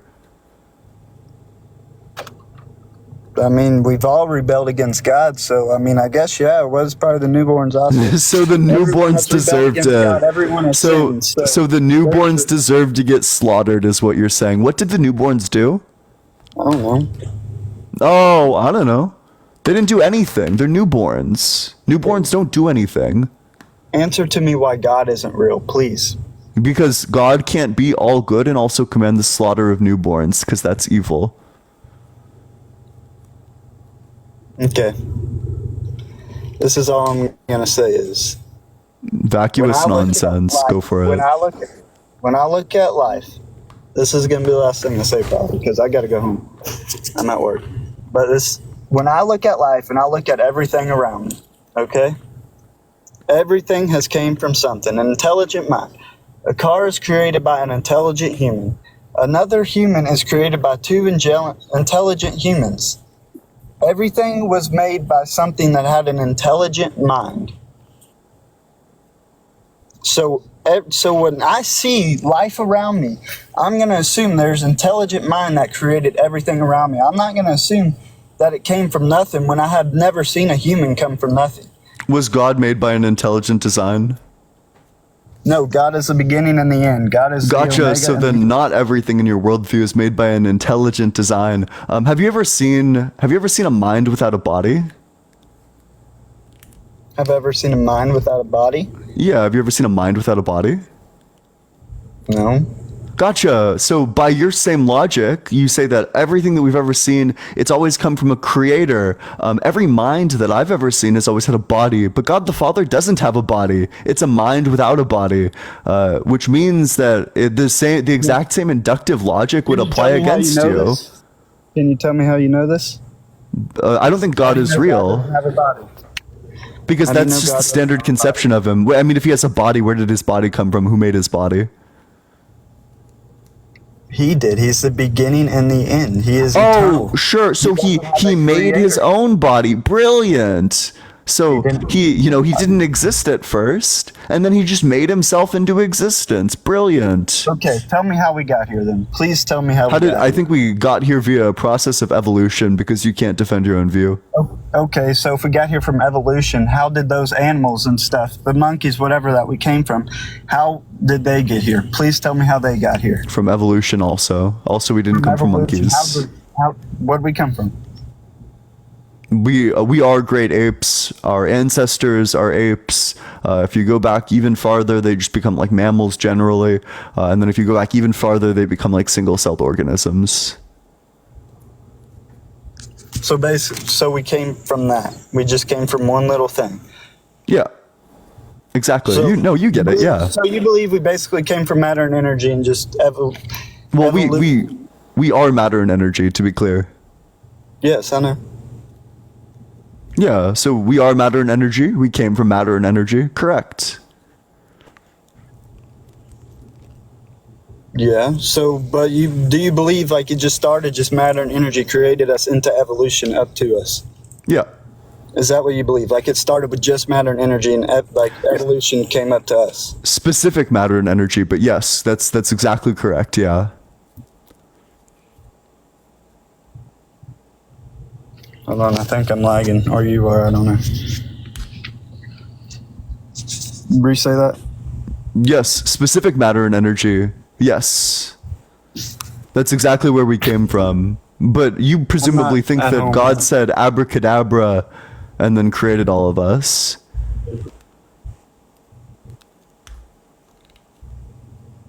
Be honest, I'm really glitchy right now. I only got one bar.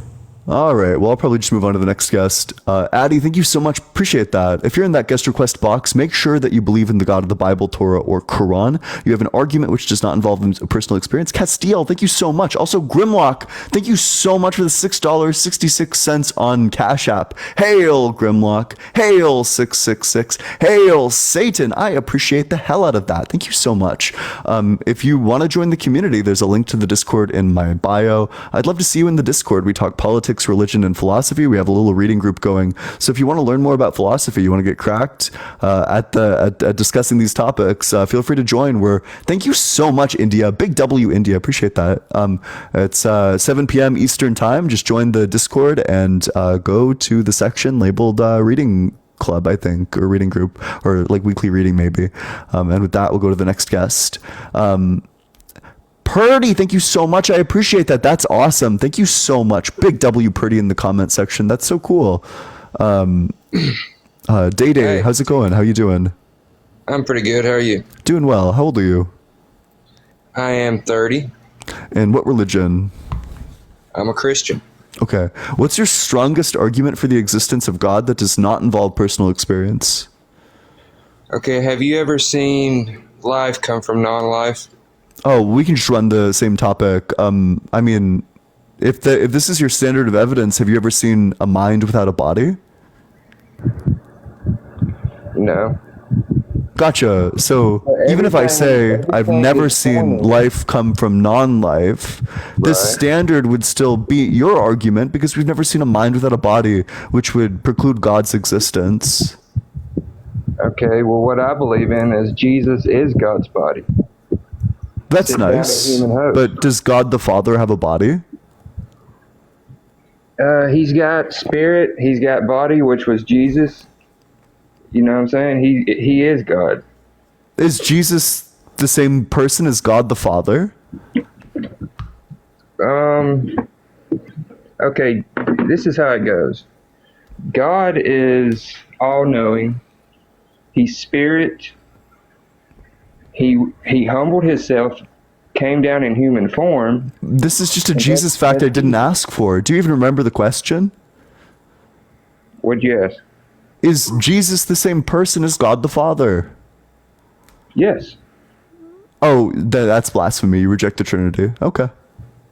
As long as you're fine with the understanding that you're doing blasphemy, then that's totally fine. It ain't blasphemy. Blasphemy If you say that the Son is the Father, that's blasphemy.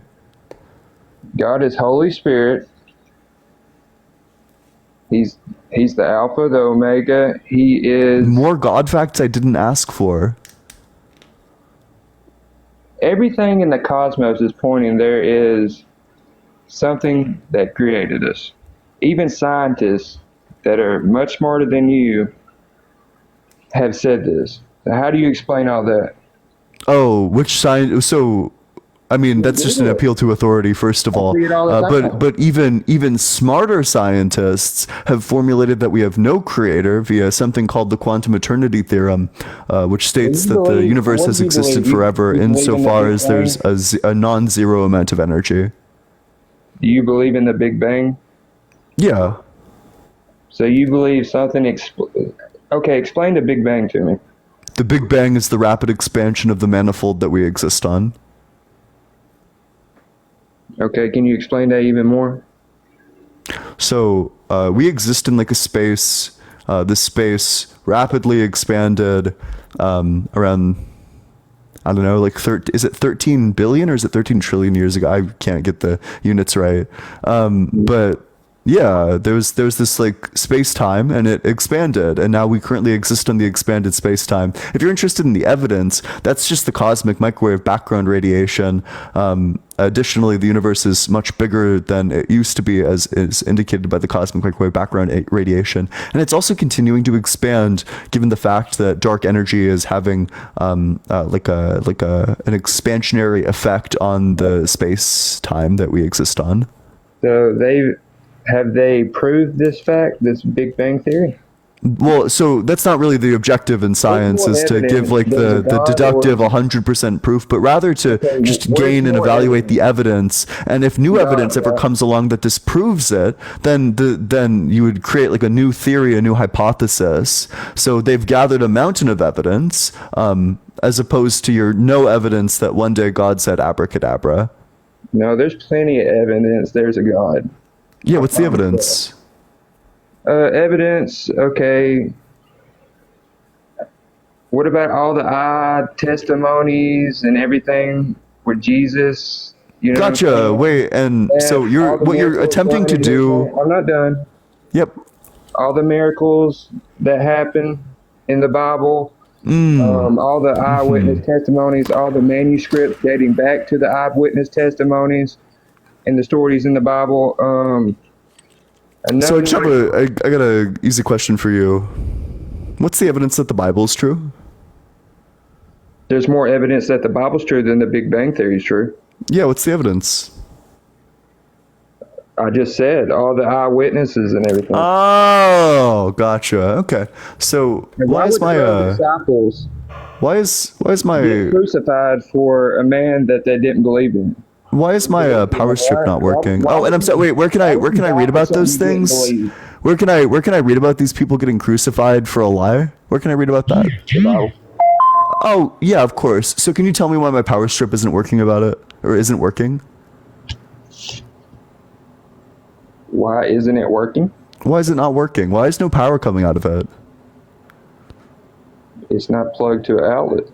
Yeah, exactly. It's plugged into itself. You can't plug it into itself and get power, and you can't cite the Bible to prove that the Bible is true. Grimlock, thank you so much for the $6.66 on Cash App. Hail Grimlock, hail 666, hail Satan, big W Grimlock. So you don't believe in a God, but you believe in Satan. Purdy, thank you, appreciate it. No, I don't. But you hail him? Yeah, I do. Purdy, thank you so much, big W. Let's get another big W, Purdy. Appreciate that. You debaters don't want to believe in. You just don't want to believe. Like you don't put the research into the Bible. You don't want to do any of it. It don't matter if somebody came in here and gave you eyewitness testimony or anything like that. You're not going to change your mind. Wait, so we have so the Bible is true. So you're setting this eyewitness testimony as the evidence that Jesus is God. This eyewitness testimony is only true if the Bible is true because it resides in the Bible. So I ask you, why is the Bible true? And then you just give me the claim again that it's true because of the eyewitness testimony. That the eyewitness testimony is true because of the eyewitness testimony. How do you get proof? Eyewitness testimony. Why do you believe in history like Napoleon? You believe in Napoleon, right? We probably have writings from Napoleon, but the reason why I believe historical things is a wide variety of historical accounts that are verified and all tell the exact same story. Now, the accounts of Jesus are largely unverified and also tell a wildly different story. So they're unverified. Yep. How? So they're unverified insofar as the Gospels were all written anonymously. By how many people? I think Luke, I don't think we know the answer to that insofar as John is claimed to have been written by multiple people. So all these eyewitness testimonies, they just lied. Yeah. Okay, we're not getting anywhere.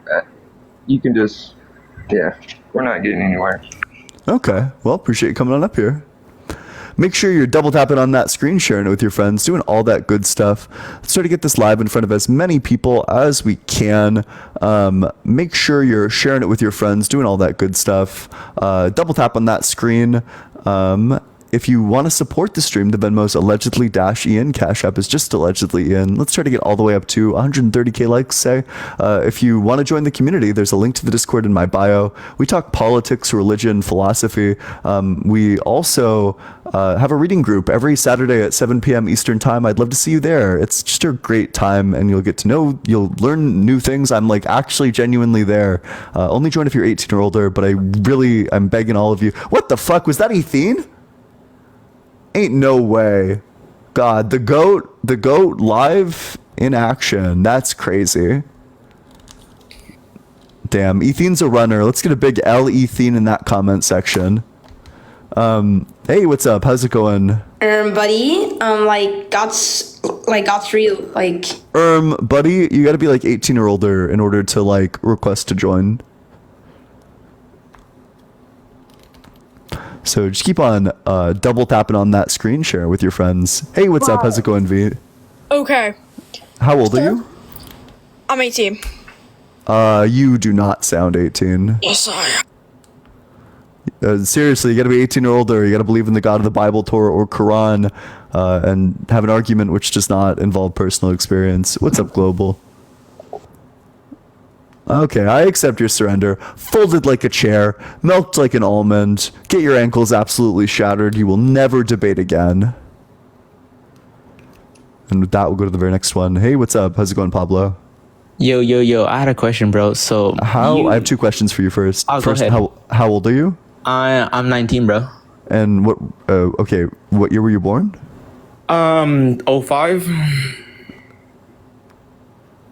What year did you graduate? What does that have to do with like God isn't real? Oh yeah, because you're not 18. Fuck you, bitch. Because you're not 18. That's what it has to do.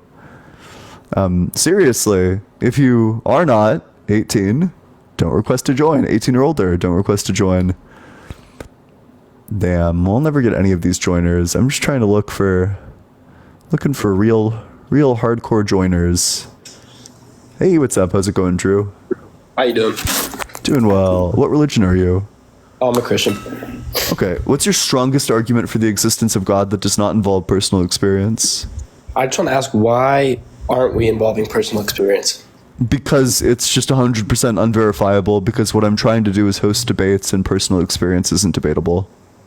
Okay. So I'll start with saying, I know this is your platform, so you're going to be pretty firm in your argument, and I know there's not much convincing I can do with you.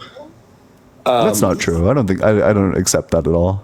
Okay, so you want me to start out with why Like, could I Yeah, have you just start like off a reason to think that God is real. Like, do you have like No a philosophical argument or like scientific evidence that you think is compelling or like points to God, or like historical evidence that you think is compelling or points to God?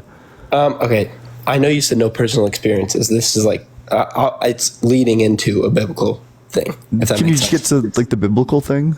Okay, so I grew up as a Christian, but it was more my parents, and then oh, sorry, I was reading the chat.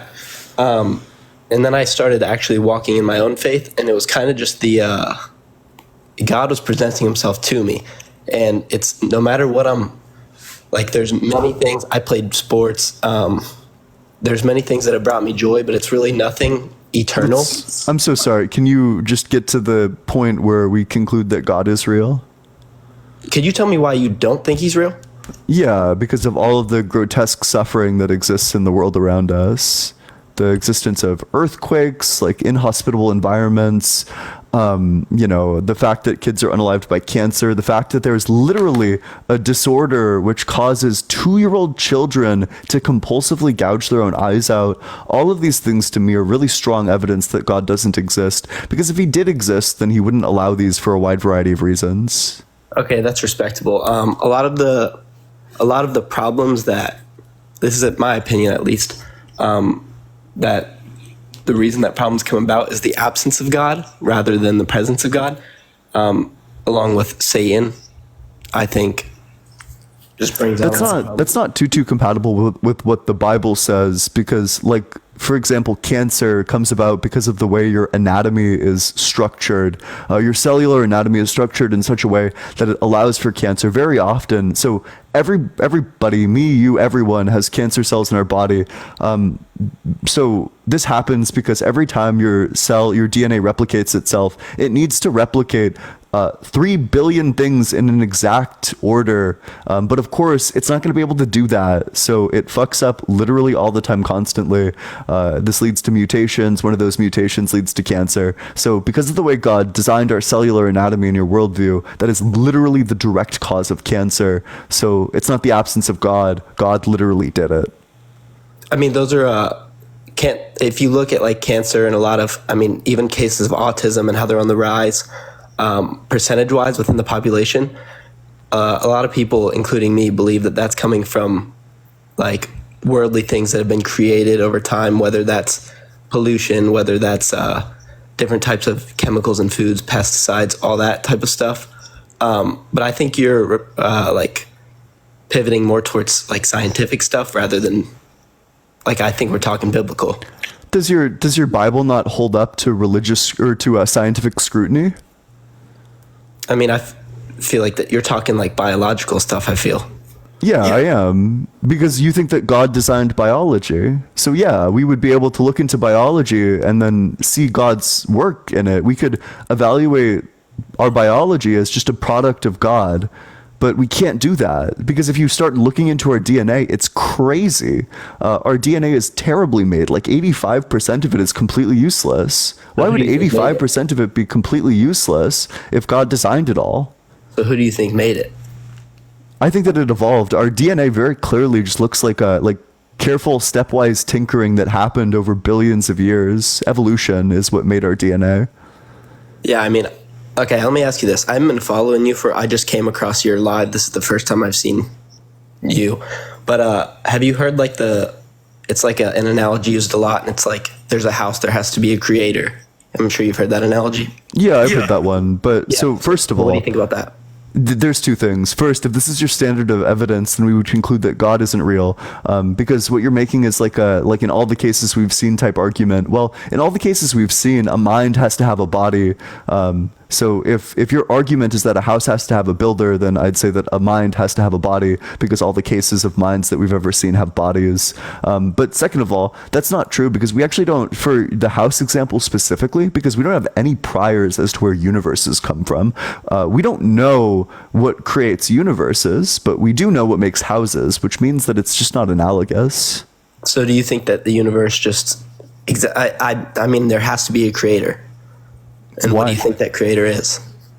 I don't think that if you're using creator in like a very like specific like mind Hey, thanks, sense Joe. of creator, like a creator who has like a mind, then I don't agree with this. But if you just mean like something caused it, I probably also don't agree with this. I think the universe has just always existed. It's always existed, Yeah, it's always existed. and there was just no life at a point, and then life just came out of nowhere. You think? Yeah, the universe has always been changing. One of the things that can happen in the universe is the formation of life. It's rare, but it does happen. There has to be a point at which the universe was created. Why? Why? Because it didn't come out of nowhere. I don't think it came from anywhere. I think that it's just always existed. I'm not getting that. So before today there was a day, and before that day there was a day, and before that day there was a day, and before that day there was a day, just stretching back infinitely. Yeah, I get you, but there's no first day. Yeah, I mean, we're going to disagree on that, and that's not going to change. But I think that there's a creator to the universe, and that's kind of my strongest argument, along with plenty of personal accounts. But I know we're not using those in this. All right, so I can give you an argument for why God couldn't possibly create the universe. So do you agree that creation is a change of states? Repeat that. Do you agree that creation is a change of states? A change of state? No. Oh, okay. So when is creation not a change of states? Creation is when you turn nothing to something. It's not a change. So there was nothing before, and then there's something. Is nothing the same as something? Is nothing the same? No. Gotcha. So nothing is different from something. So to go from nothing to something, that would be a change. Okay. Keep going. Yeah, so then creation is a change of states. Do you agree that a change of states requires at least two states? Yeah. And do you agree that in order to progress from one state to another state, that you would need time? Yeah. Gotcha. So then in order to create, time must exist, which means God can't create time, because in order to create, time must exist. But if God hasn't created time yet, then time would not exist, which means the necessary condition for creating time in the first place wouldn't be met. Okay. I wanted to ask you this as well. I was wondering this. Where do you acknowledge that God couldn't have created time? No, I disagree with that, but I see where you're coming which part of the argument do you disagree with? I mean, it's hard to explain. I mean, it's non-comprehensible to the human mind. That's widely acknowledged. But as I've been reading through the Bible, I'm starting from the beginning, and I've been reading throughout. Have you read parts of the Bible before? Yeah, I've read parts of the Bible. Yeah, I think the beginning is a terrible way to start. Or is a terrible place to start. Have I read Genesis? Yeah. Yeah. The first book. Yeah. Yeah, I've been reading through that with my buddy these past few days, and it just you don't think it makes sense at all? Well, first of all, like Genesis is wrong in like a number of places. It is literally wrong about the scientific fact. It says that the earth is older than the sun, when in fact we know it's the opposite. And it says that there was like a great worldwide flood that wiped out all of the life on earth. But if that's true, why do we have flowers? But it didn't wipe out all life. Noah was commanded to build the ark. So did Noah bring in all types of flowers? All did types he bring of in life. So Noah brought all of the plants on earth? I mean, maybe seeds. So your theory is that Noah brought seeds of every single plant on the entire world? No, plants. There's new plants created every day. They're mutated. So maybe there was only a couple different species of flowers at the time. I don't know what we're talking about flowers. But. So you think that they went into like hyper evolution immediately after the flood? Why don't we see the number of plants that like new plants that would need to pop into existence since the flood would be so many every single day. Like if you just take a couple of plant seeds and then they later mutate into all the plants on earth, that would just be an insane number of plants that you would need to take, or an insane number of plants that come into existence. That just seems like highly implausible to me. And also, so are you saying that Noah crossed like the Atlantic Ocean, came to the Americas, and just planted all of these seeds? That Noah went on like a Johnny Appleseed style journey where he introduced all this plant life, that he took like a big delve into like botany? No, I see what you're saying, but it's shortly after I think the Noah's Ark was from like chapters 6 through 7 or 4 through 7, I want to say. In chapters 8, it starts talking about the descendants and how they like dispersed throughout the world, and so it wasn't just Noah going on through adventures. It shortly after that talks about the descendants and how they spread through the world and began expanding on everything. So you think that that all plant life on Earth was cultivated by the descendants of Noah? I mean, there was a time where it was Noah, his children, and his wife at the time. So yes. That just seems deeply implausible to me, but I guess I can just ask you a different question. If the flood happened, how did the kangaroos get to Australia? How did the kangaroos get to Australia? Yeah. No, I'm not sure of that one, man.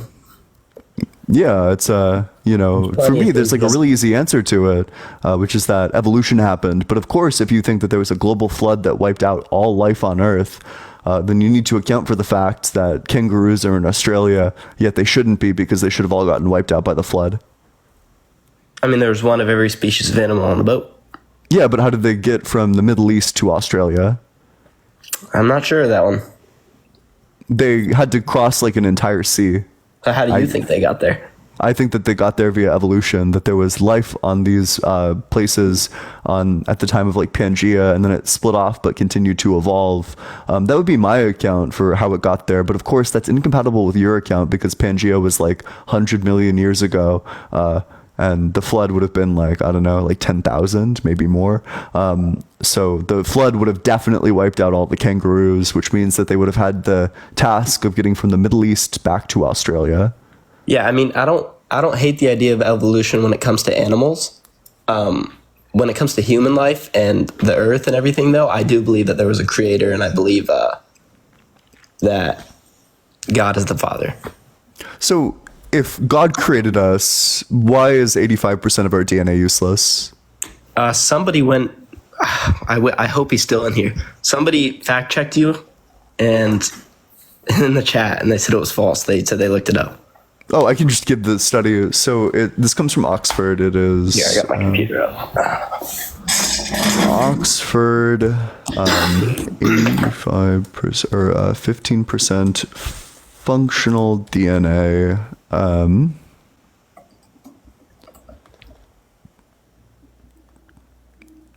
This study is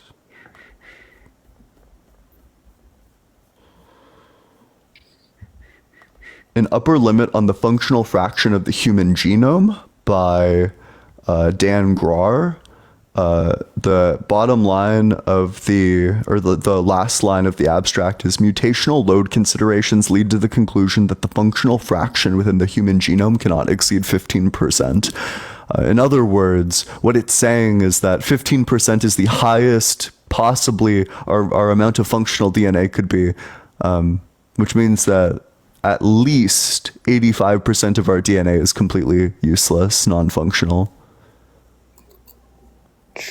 I mean, yeah, there's studies for, I'm not denying that you have that study pulled up, but there's studies all over the place for men. I mean, there's studies that prove my point too, I'm guessing. Yeah, cite one. Let's do a study analysis then, because that's typically how these things are resolved. It isn't just like, a study, well, you cite a study, I cite a study, so I guess we shrug our shoulders. The way that these things work is that we both cite studies, and then we can evaluate each other's studies to actually understand the thing that it's saying. We can figure out which study is more credible and which one has a more reliable methodology. It isn't just like, well, we both cited studies, therefore there's a stalemate. So go ahead and cite your study. A study in means to God being real? I mean, in regards to all of our DNA being functional. From my classes, and I'm just scrolling through TikTok, so I didn't come prepared for this. But you said you so had a I'm computer right studying there, that. so do you want to just pop over and say like study finds 100% of DNA functional? Oh no, I wasn't referring to the DNA. I'm sure there is plenty of DNA that's not at the moment useless, but I mean, maybe through mutations in human life down the road that it will be. I was referring to God being real, though. I'm sure there's plenty of studies. Yeah, so if God created us, though, why would so much of our DNA be useless? At the moment, it may be useless. But when's it going to be useful? You know, I'm not sure. Are you? So I'm pretty sure it's never going to be useful insofar. So a lot of the useless DNA is literally just the same sequence repeated over and over and over again. So that doesn't seem like it's ever going to be useful. You already have like one of the sequence, you don't need multiple of the sequence. And of course, like it's, you know, a different repetition in each of these sequences. But yeah, I think, I wrote it down because it's, you know, it comes from a book. So let me find the statistic. Is it totally useless if I can breathe, you can breathe, I can reproduce? Yeah, it is, because we would be able to do all those things without it. So 5% of the human genome is considered repetitive. That is, 90% of the genes are repeated. This means the genes came from a duplication process rather than a careful design. So what's the harm in that? The harm is that it's harmful to our cellular metabolism, that our cells function less efficiently because they have to lug all this shit around. They have to construct it with their own resources. And every time it's replicated, they have to replicate it with their own resources. Also, lots of these elements are mobile, which means they will replicate themselves and then pop on over to places where the DNA actually is functional, which means the useless DNA can make your useful DNA into useless DNA. Happens literally all the time. That's the harm of it. Okay. I mean, I see where you're coming from, but I mean, obviously there's genetic mutations as time has gone on. Like I've said, different things that have been created, different styles in diets, different styles in exercise habits, sleeping habits, all that type of stuff that modifies our cells, our DNA. And I mean, sure, but interestingly enough, animals also have the exact same DNA problems. Their DNA is not any better off. I mean, I just saw this from somebody in the chat. I'll admit it, but I mean, we've survived. I'm probably millions, billions. I'm not sure of years with our DNA. Millions, billions of I'm not sure the exact number, So our DNA. We've survived in spite of our DNA, not because of it. Our DNA's, like, the useless DNA has the propensity to turn other DNA into useless DNA, and it also takes up cellular resources. It limits our cells' metabolism and ability to actually succeed in this world because it's full of useless DNA. Okay. So your cells have to lug around and replicate all of this useless DNA. They would be much more efficient if it wasn't the case. They would operate 30 times more efficiently without this useless DNA. Okay.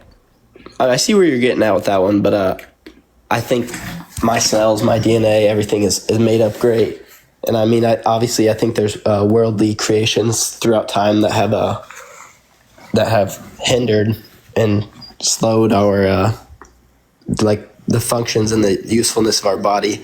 I mean, if you look, we were referring to Genesis earlier. People live 900, 800 years in Genesis. So at least according to the Bible.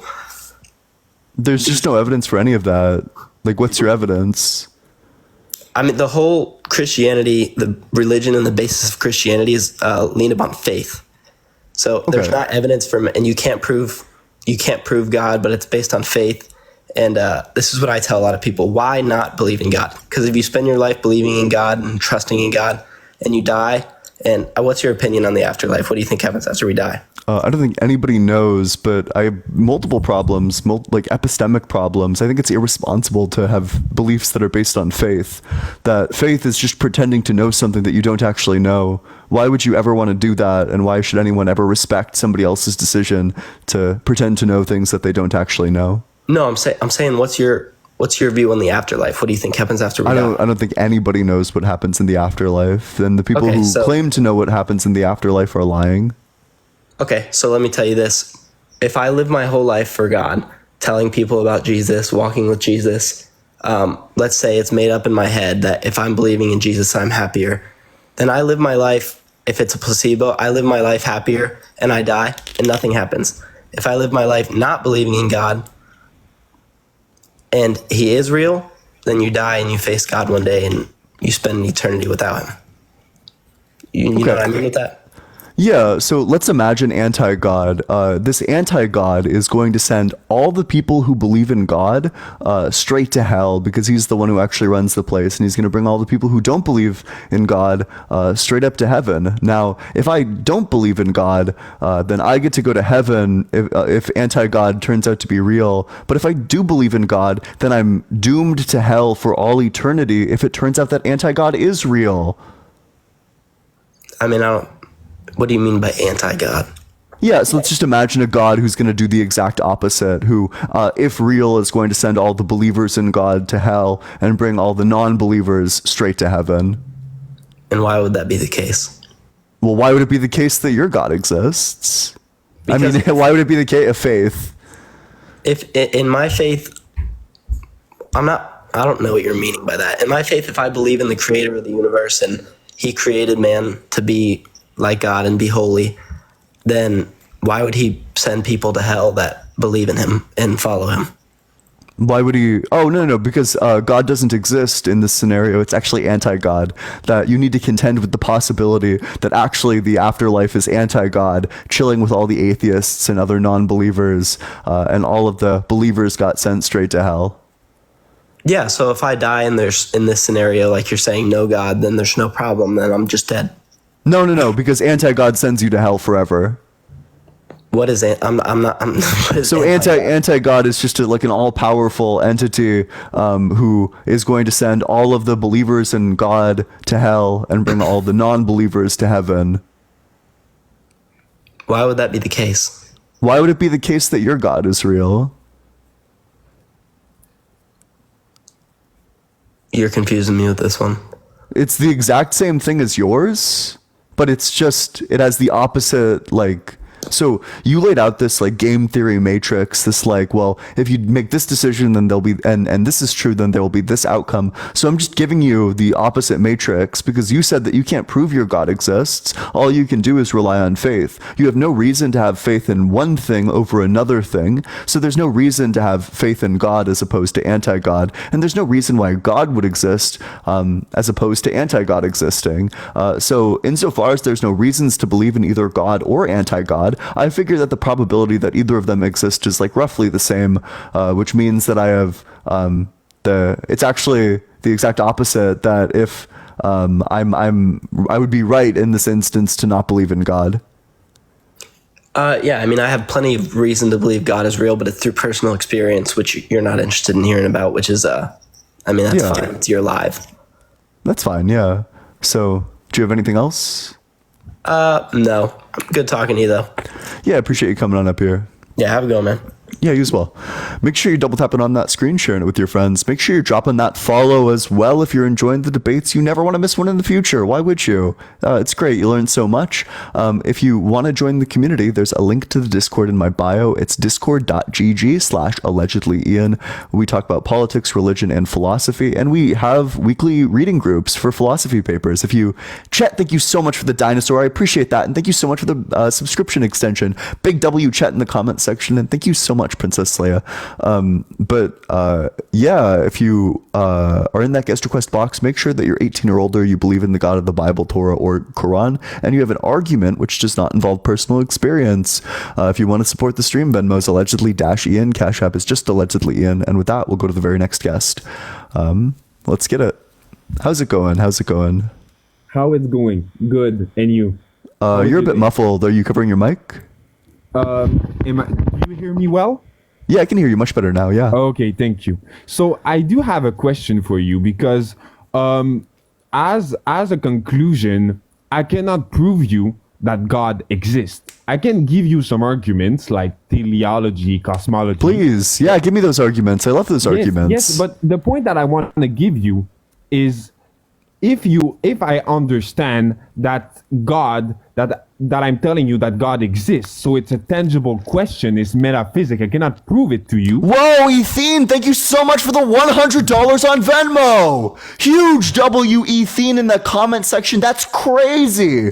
Oh my God, I appreciate the hell out of that, Ethene. Thank you so much. That's awesome.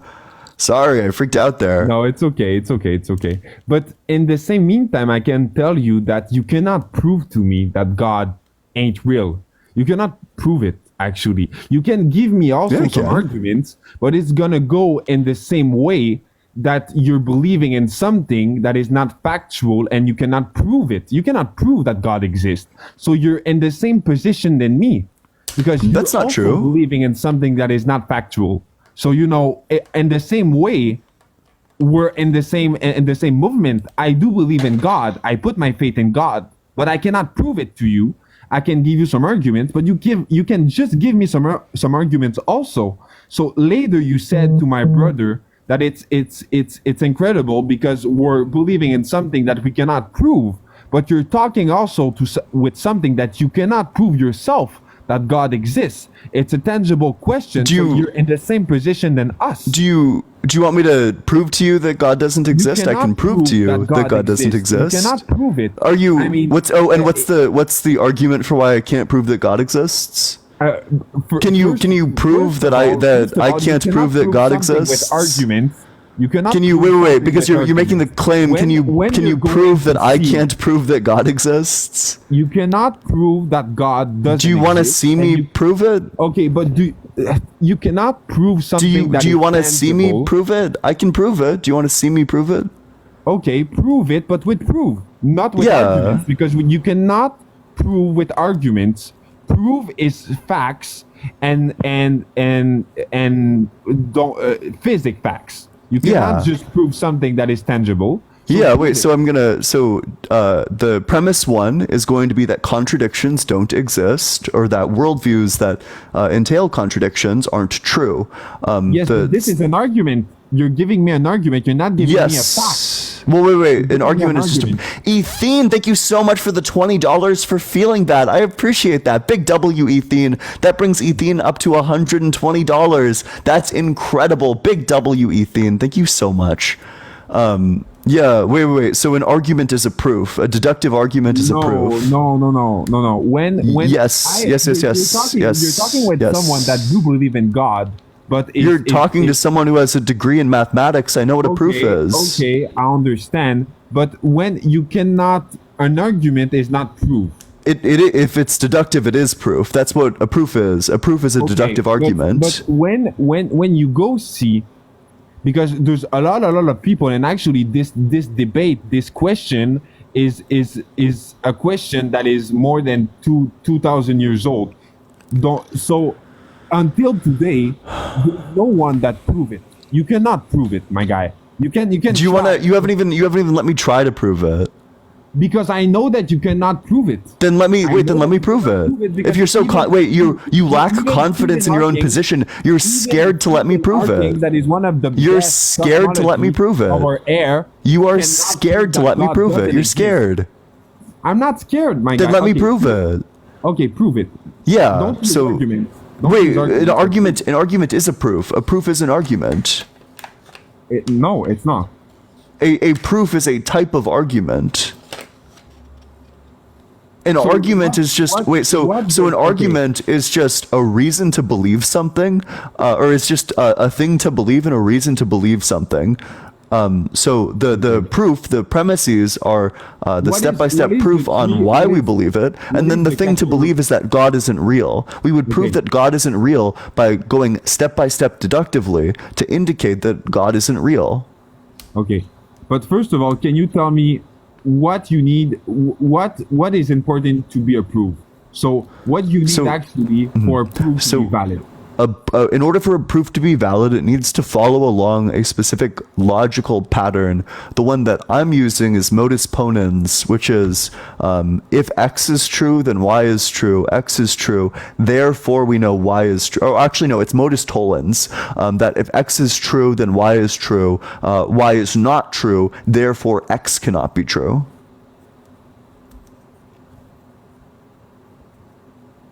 So are you interested in the proof? I'm gonna let you. Yes, go ahead. Okay. If God, no, Ethan, it's okay. I get the joke. No, I saw it. No, you're chilling. Ethan, I got the joke the first time even. So the argument is going to be that if God is real and perfect and designed us, then our anatomy is perfect. Premise 2, our anatomy is not perfect. Conclusion, God cannot be real, perfect, and have designed us. Okay, continue. Yeah, that's the argument. Therefore, God doesn't exist. Okay, but so I'm going to let you think about something. If you say that of course it's true that Christianity, we do think that God is omnipotent, so God is perfect in everything that he do. After, it depends how we see perfection. So it depends because perfection can be a lot of things, you know, and you're you know. So after, like you said, of course the human body is not perfect, and it's not perfect. The reality it's that it's not perfect. Well, okay, wait, perfect. So do you agree that God would be a perfect engineer? I do believe that God is a perfect engineer. Yes. Does a perfect engineer ever make a design with design flaws? Is a perfect engineer would not do, or no, you're right. Yes, a perfect engineer would not do unperfect false. Yes. Yeah, exactly. But the human body does have design flaws, so God cannot be a perfect engineer because a perfect engineer's design would not have design flaws. The human genome has tons of design flaws. It depends how. Can you tell me which kind of thing that is unperfect? Yeah, so 85% of our DNA is completely useless. This useless DNA has a propensity to replicate itself and interfere with the actual useful DNA. Our DNA is made up of like 3 billion nucleotide pairs that need to be exactly and perfectly replicated, which inevitably leads to things like cancer because it fails to replicate it. And in fact, your cell... the most damning thing of all is that your cell knows that it's not perfect, which is why it tries to repair things after replication. But of course, the repairing process is also not perfect. Your DNA, your genome is just full of design flaws. So you're telling me that because because we have a DNA that is not perfect, this is why we have so much disease and all of that. Yes. Oh, exactly. That is exactly right. Yes. Okay. But you know, God is of course perfection, and His creation is, and His creation is supposed to be perfection. After, the reason why. You know, because some people is putting God fault with all of the disease and all of that. But are we certain that our DNA that we have today, it's not because of God, but because of humans? Because we can say that technically we're changing the world, and it's not God manifestation, it's us with our free will that is changing the world. It's for that reason today that we have so many disease, so because we're not eating what we're supposed to eat, and a bunch of things. So is it the human cause, or it's God? You know, we can be quite certain of this because these same design flaws existed in the creatures that existed before us. The dinosaurs, so one of the common things that results from the way our genome is structured is cancer. Everyone has cancer cells in them because of how poorly it's all made and structured. Dinosaurs had cancer, and dinosaurs existed before us, which means that they had the same underlying cellular mechanisms, which means that we have no reason to think that humans created our genetic structure to be this way. Yes.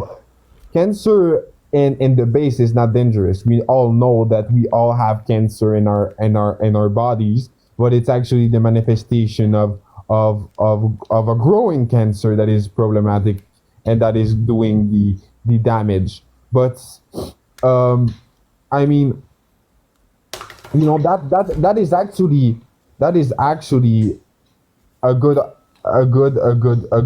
way to see it. I'm going to say in humility that I don't, and I'm not also a biologist, so it's a little bit difficult for me to understand certain things that you're talking about, because I didn't do biology, so I don't really know the function about DNA. It's really not my job. But you do make a good point, and humility, you do put a good point that if that is true, we could say that the human body is not perfect. After, it's a little bit difficult for me to continue this conversation, because biology is really not my thing. So it's a little bit difficult when you were talking about X, Y, and Z. I know that it's DNA, but it's like really things that I didn't study, so it's a little bit difficult for me. Okay, that's totally fine, totally understandable. No, and I appreciate your humility to admit when you don't know something. I actually don't know. So I mean, because I know base of biology, but you know the mostly of the stuff that you're talking about, I just don't know. You know, so it's a little bit difficult for me to understand.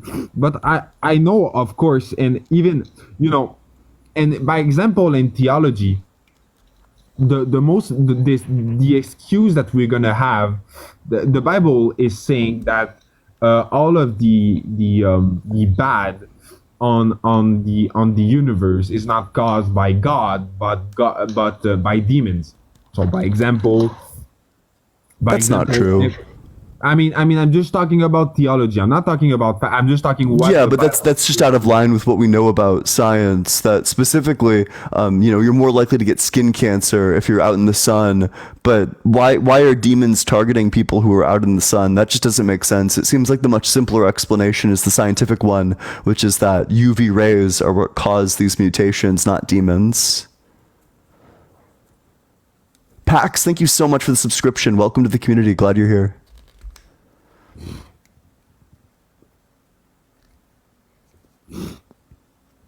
You got anything else? But actually, the manifestation of what the Bible say the demons is more complicated than that. You know, it's all a system about free will. So we all know what is good for us, and we all know what is not good for us, and we're free to decide. But in theology, we do say that what is bad for us is contrary about God nature, so that it's automatically demons. After, of course, you can say that in our universe, you have some parasites, you have some disease that are not made by demons, but by God, and that is destroying certain life or even affecting us. After, I'm gonna say that in this manner, I cannot continue. You know, you should maybe talk with a religious guy, but a guy that have the same study in biology than you, because as a guy that didn't study biology, it's a little bit difficult for me to continue trying to find a solution to your suggestion. That's quite all right. Biology. So maybe I'm not the good guy. Of course, with that. After I don't know if you have another argument. Of course I can. But I mean, in this fact, I didn't study biology, so it's a little bit difficult for me. Say, okay, I can try to, because I don't understand 50% of what you're talking. Okay, I can give you just a super classical problem of evil that if God is all good, all powerful, and all knowing, then evil would not exist. Evil does exist. Therefore, a God who is all good, all powerful, and all knowing doesn't exist. Now, the reasoning for the first premise, before you ask about it, is that a being who is all powerful has the power to eradicate evil. A being, Grimlock, thank you so much for the $6.66 on Cash App. Hail Grimlock, hail 666, hail Satan, big W Grimlock in that comment section. I appreciate the hell out of that. I think there was a second one too.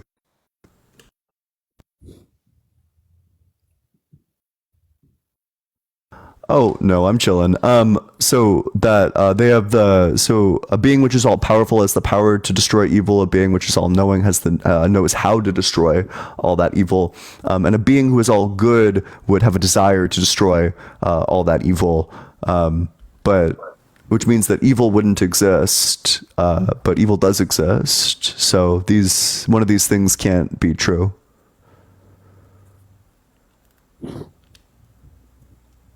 I didn't truly understand. Wait, repeat what you said. So, a being who is all good, all powerful, and all knowing couldn't exist, because if they were all powerful, then they would be able to destroy evil. If they were all knowing, then they would know how to destroy evil. And if they were all good, then they would want to destroy evil. But evil still exists. I understand what you're saying, but there's it's actually.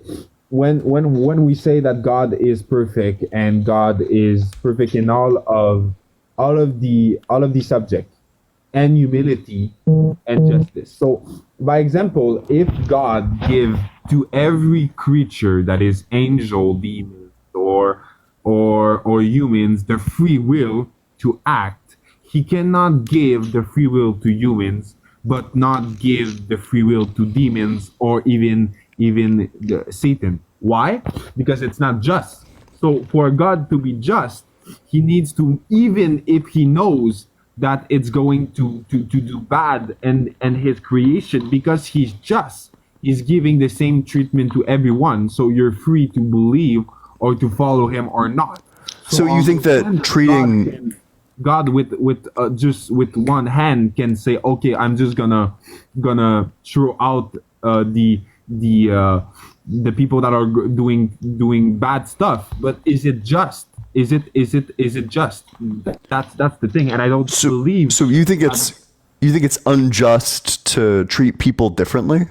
I think that when you promise someone, when you give, because the free will is a right to every creature of God. And if God, by example, you're gonna say like a judge, by example, in the United States, when like every citizen have rights, even if you did the biggest atrocity ever, you still have your human rights and your civil rights. Your liberty is gone, but you still have some rights. So God gives some rights to every creature. He cannot take it back. So can God restrict the liberties of these creatures? What do you mean? So you said you're differentiating between rights and liberties, that presumably we have the right to have free will because God said so, but of course you believe that sometimes it's okay to restrict the liberties of individuals. So if God like teleported like a rapist into prison, would this be a restriction of his right to free will? So actually, God did not, God do not restrain his creature. So you're talking like, of course I did talk about human laws, but in human justice, you're gonna go in prison and not be free. But in God minds, it's not working like that. So God give so, and you need to understand that with God there's spirit and physical form. Wait, this is like just like none of this is related to any of what I've been asking you about. So maybe I can just ask like a more clear question. Maybe ask it more. So God wants us to have free will. Does God want us to have the free will to actually succeed in doing evil things, or does God only want us to have the free will to be able to choose to do evil things? I think that God wants. So what is written in the Bible is that God wants us to believe in what worship. So in His project. So of course, if we're gonna say God wills is to be in His side and in good harmony with His project. You're not answering the question at all. Do you even remember what the question was? You said, is it so? Do God wants to actually, with our will, to do bad stuff? This is no. Which one does God want? Does God want us to have the free will to actually succeed in doing the evil things, or does God just want us to have the free will to like attempt to do an evil thing? I think that God wants us in the free will to do good.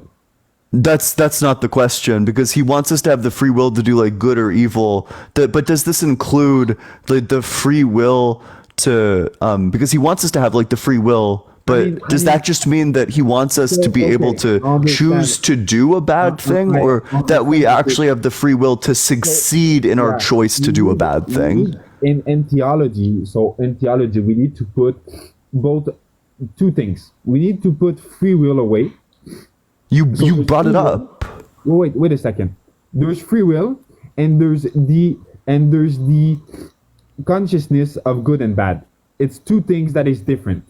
Because so in the beginning, so if we were talking about, I know that you don't like the first book. You are still not answering the question. It is a very straightforward. So your answer is one of two things: either succeeds or attempt. If your answer is anything other than attempt or succeed, then you are not answering my question. Does God want us to have the free will to only attempt to do evil things, or does God want us to have the free will to actually succeed in doing evil things? Neither the both question are not true. So wait. So then that puts you in an even worse spot. So if God doesn't want us to even have the free will to attempt to do bad things, then why would God give us the free will to attempt to do bad things? Okay. So so you need to understand, and this is why, and I do understand you don't comprehend. Because you're not, and I do a little bit more comprehend, because I do understand, but you don't understand the purpose about it. But just 2 seconds. In the first book of the Torah, it said that when Eden and Eve, so I know that there's evolved. I'm just talking about the book. I'm not talking about. It's theology, it's metaphysics. I know that we cannot prove it 100% that happened, but we're going to talk about theology. It's metaphysics.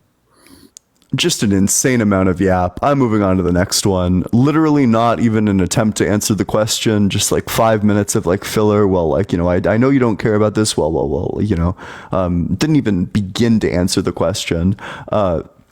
Make sure you're double tapping on that screen, sharing it with your friends. Let's try to get this all the way up to 200k likes. Make sure you're dropping a follow, doing all that good stuff.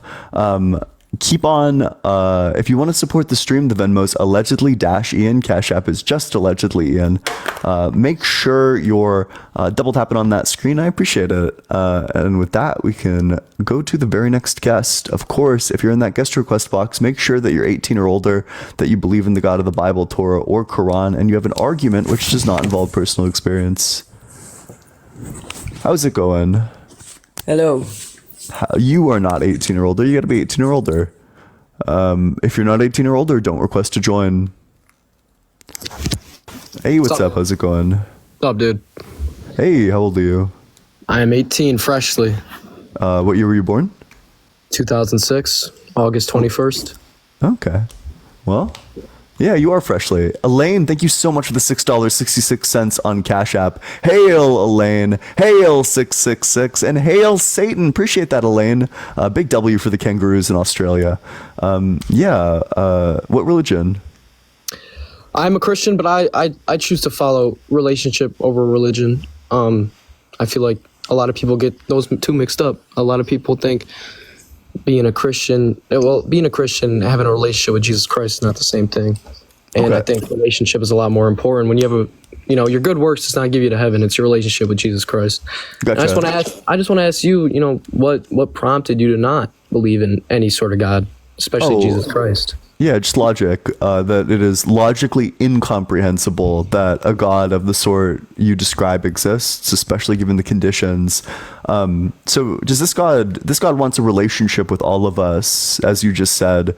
Can you have a relationship with someone if you don't know that they exist? Well, we do know that he exists. I could say the same thing logically about, do you believe in the Big Bang? Yeah, I do, because there's evidence that the Big Bang actually happened. But what's the evidence that Jesus is the Son of God? Well, Jesus lived a perfect life. He lived a sinless life, and he performed miracles in God's name. He died and rose from the dead, and that same power that rose Jesus from the dead lives in you and me. So what's the evidence for that? Well, that he did all these things. That is, what's the historical evidence? Obviously, the Bible. You have, Gotcha. you have. Well, please don't, get rude with me, man. I'm just trying to have a conversation. No, it's okay. So you have in the Bible when Jesus. Do you know who saw Jesus rise from the dead first? Well, that's an issue of contention because the books actually say a completely different thing.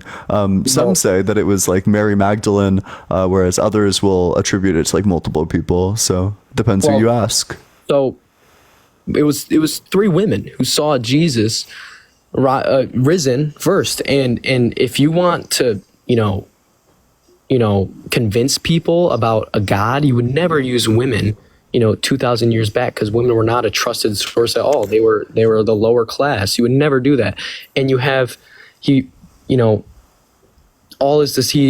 shows himself to all his disciples, and they willingly die. No one in the history ever willingly dies for a lie. Why? So what's the evidence that the Bible is true? Well, because you have a man-made book related on another man's teaching. Well, can I ask you this real quick? Are you denying that Jesus Christ ever existed? I think he existed. I think he was crucified. I don't think he was the Son of God. So I asked you what the evidence that he was the Son of God was. You told me the Bible, and I'm just asking you what the evidence that the Bible is true. I just want to get that out of the way. So Jesus is the Son of God because, again, the Bible was written 2,000 years ago by men that followed Jesus Christ, and there is no teaching in the Bible that cannot significantly make your life better. Well, that's okay. That's not true. That's very true, actually. Gotcha. Should we kill kids because they're lazy? I'm actually pro-choice. So, if you're talking about abortion, based? No, but like if your like actual like born child is lazy, but based. Born child, lazy, killing a lazy kid. It says in Deuteronomy that if your kid is like kind of a deadbeat, that you should bring them into the town center. What is Deuteronomy? The Bible. So, could you quote that scripture for me? Yeah. Deuteronomy.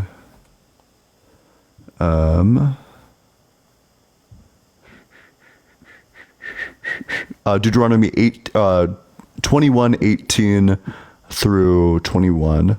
If someone is a stubborn and rebellious son who will not obey his father and mother, who does not heed them when they discipline him, then his father and his mother shall take hold of him and bring out the elders of the town at the gate of that place. They shall say to the elders of his town, "This son of ours is stubborn and rebellious. He will not obey us. He's a glutton and a drunkard." Then all the men of the town shall stone him to death. So you shall purge the evil from your midst, and all Israel will hear and be afraid. That is out of context. What's the context? Well, it's not a quote from Jesus Christ. Oh, but it's the Bible. Well, in the Bible, it's stories. A lot of verses can be taken out of context when Jesus talks about the evil and the evil in the world. He tells stories about evil people. He tells a story how evil turned good, and that's just completely out of context. Wait, so what's the context? Well, I couldn't tell you the context. I don't know that verse off the top of my head, but I do know that Jesus would never and ever in the Bible would it say anything like that. So, yeah, what I want to tell you, because Go ahead. this what Deuteronomy is it's like a set of laws to govern these people. This was one of the laws given by God for how these people ought to conduct themselves. So this is a principle that I'd be taking from the Bible, Incorrect. The which if I laws- applied to my the law- life would make me morally monstrous. Incorrect. The laws that guide the people are the Ten Commandments, and that's just incorrect. That's a reach. What do you think Deuteronomy is? Well, I'm just telling you that's a I feel like you know that too. That's not a teaching. That is not a teaching. It is. It's literally there in Deuteronomy 21:18 through 21. And I understand that you don't like it, but this is something that the Bible says. All right. Sure. We can. You can have that one. I'm not the most. You're not talking to an expert here, so I'm just trying my best. That's okay. You're chilling. Can you have you ever been to church? Yeah, I was raised Christian. I was baptized. I did all the things. Yeah, it's usually how it goes, man. What turned you away from God? I mean, was it science? Logic and science? Yeah, well, someone just gave me an argument, and then I realized, oh, of course, like, this is nonsense. I mean, don't you think, like,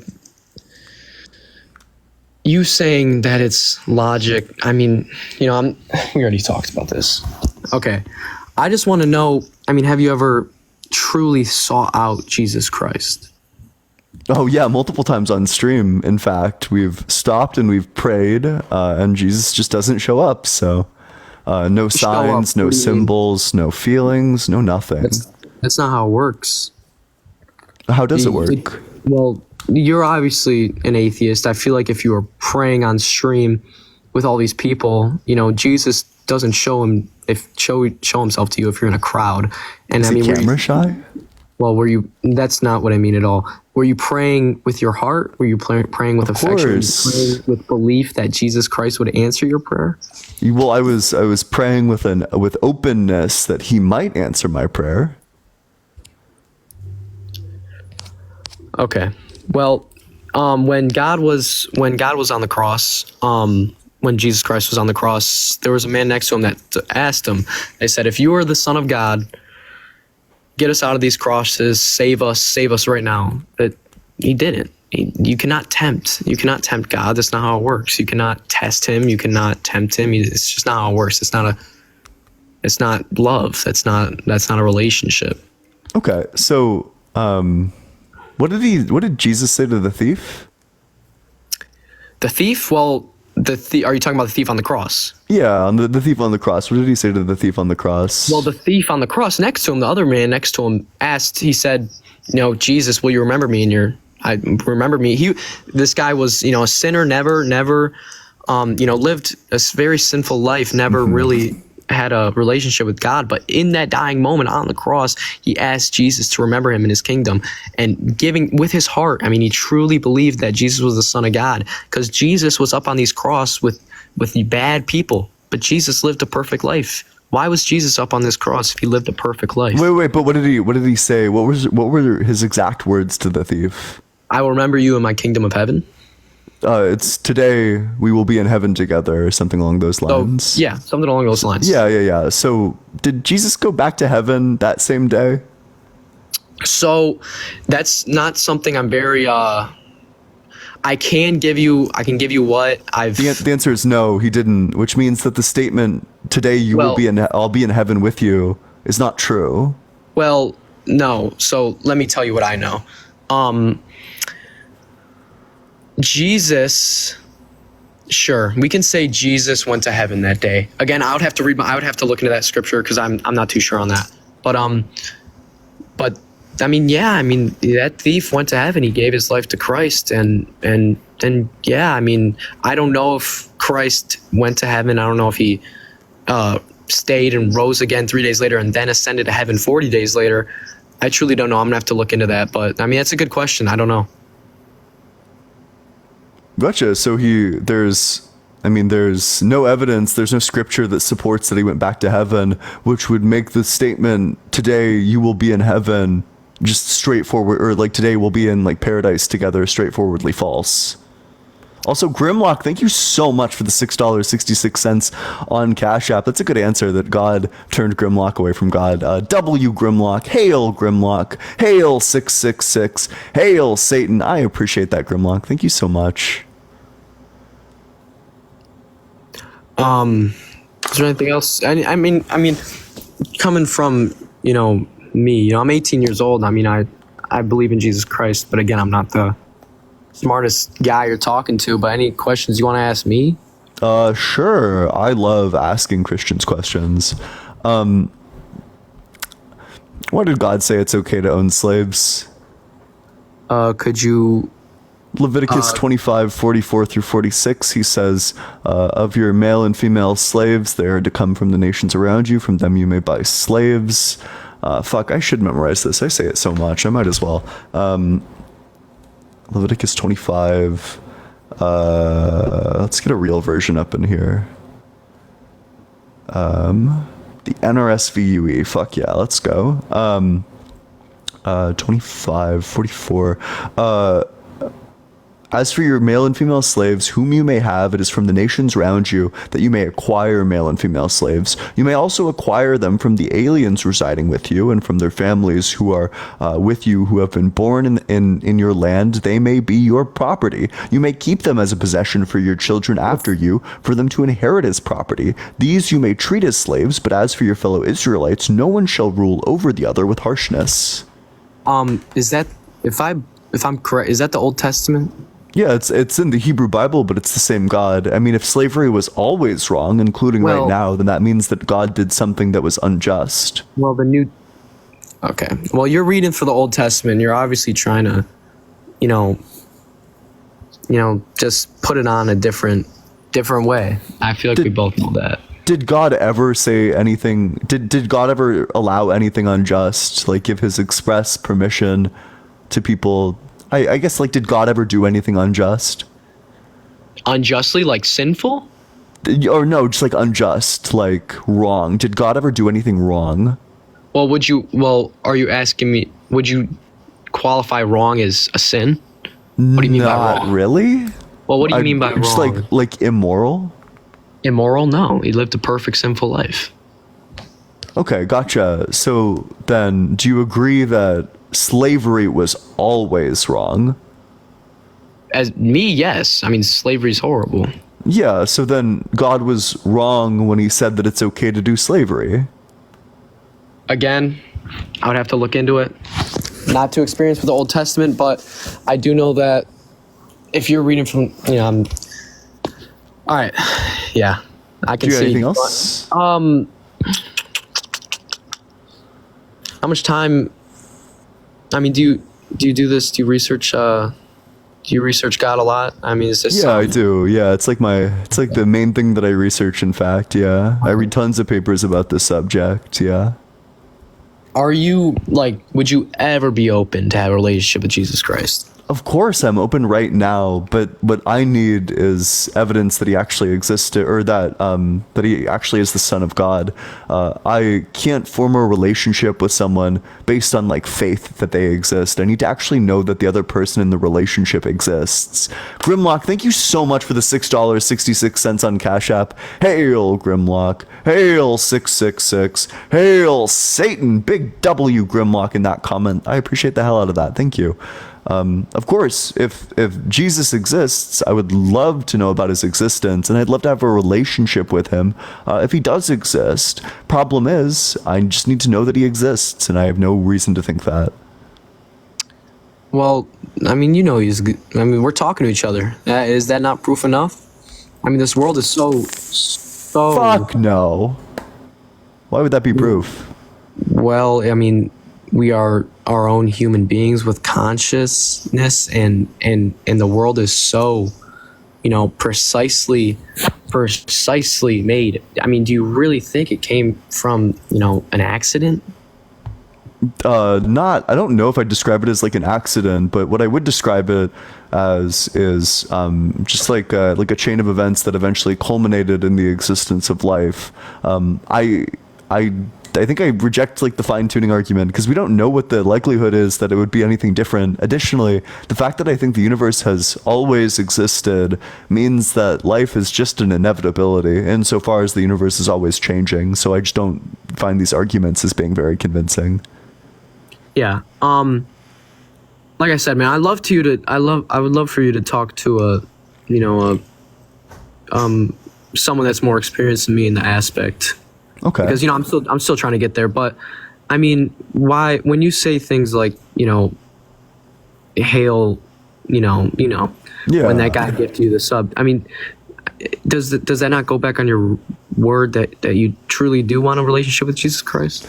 Someone in the comment section noticed it too. Talk to a mentioned. I was literally thinking, does it? No, not at all. Well, I don't believe in Satan either. Yeah, so you're just trying to. Okay, so you're just trying to. Yeah, it's provocative. Gets the people going. Yeah, Kanye West is actually Christian. Thanks for getting the reference. No problem, man. Kanye's my guy. Oh, maybe. I don't know if I'd go that far. Love Kanye. I don't know if I'd go that far. Well, I don't know, man. It's good talking to you. I have, I'll pray for you. I love you, man. Jesus loves you, and I hope you can ask Jesus to open your eyes, man. He's got a lot to give, and I feel like, you got a whole outlook on life that you haven't, tapped into yet, and it's beautiful, man. It saved my life, and I was a sinner. I was a lustful man. I was, easily, lured into sin and temptation, and I didn't think there's a way out of it, and I didn't want to give it up.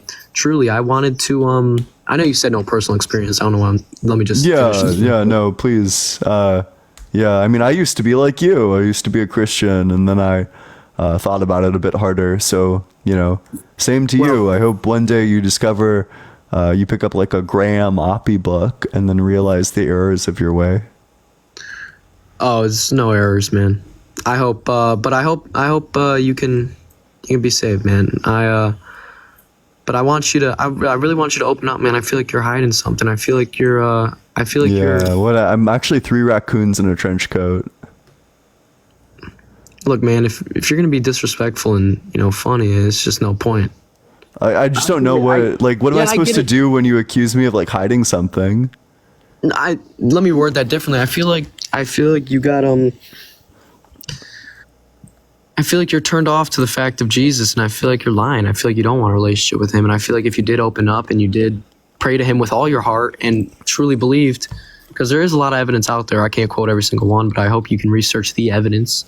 Listen, buddy, if it were truly the case that I'm going to be tortured forever after I die if I don't form a relationship with Jesus, of course I would form a relationship with Jesus. I just have no evidence that that's the case.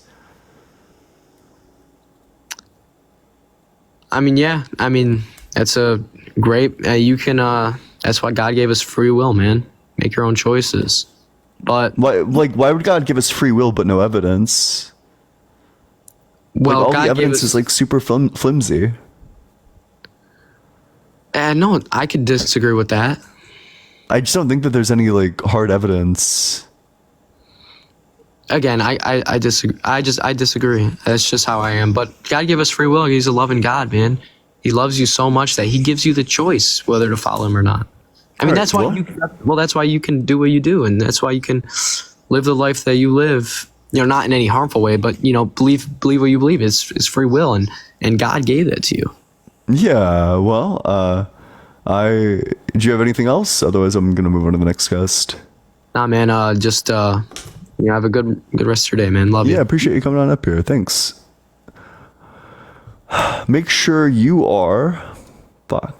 Make sure you're dropping a follow if you're enjoying the debates. If you want to join the community, if you want to learn more about philosophy, if you want to get cracked and all that stuff, all that jazz, make sure you're joining that Discord. The link to the Discord's in my bio. I notify you every time that I go live. It's discord.gg/allegedlyian.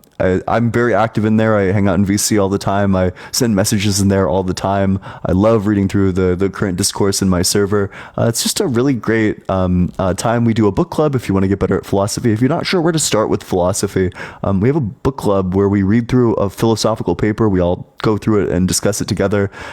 This week we're reading one about presuppositional apologetics. It's going to be for our reading group at 7 p.m. Eastern time. And that's happening on Saturday. So if you're at all interested in that, please feel free to roll up. I'd love to see you there. We do bingo there. It's just a great time. Other than that, I'm ending stream, so I'm going to send you over to Dean. Dean is currently live on It's Dean 2 A's 2 N's. So let's all go over and raid Dean. I love all of you. Thank you all so much for spending this time with me. Sammy, thank you. Appreciate it. Oh, also, Double Down. Thank you so much for the $6.66 on Cash App. Hail, Double Down. Hail, 666. Hail, Satan. Big W, Double Down. I appreciate the hell out of you. If you didn't get to it, if I didn't get to you, I'm sorry. Maybe consider joining the Discord. Elizabeth, thank you. All right, I'll see you all.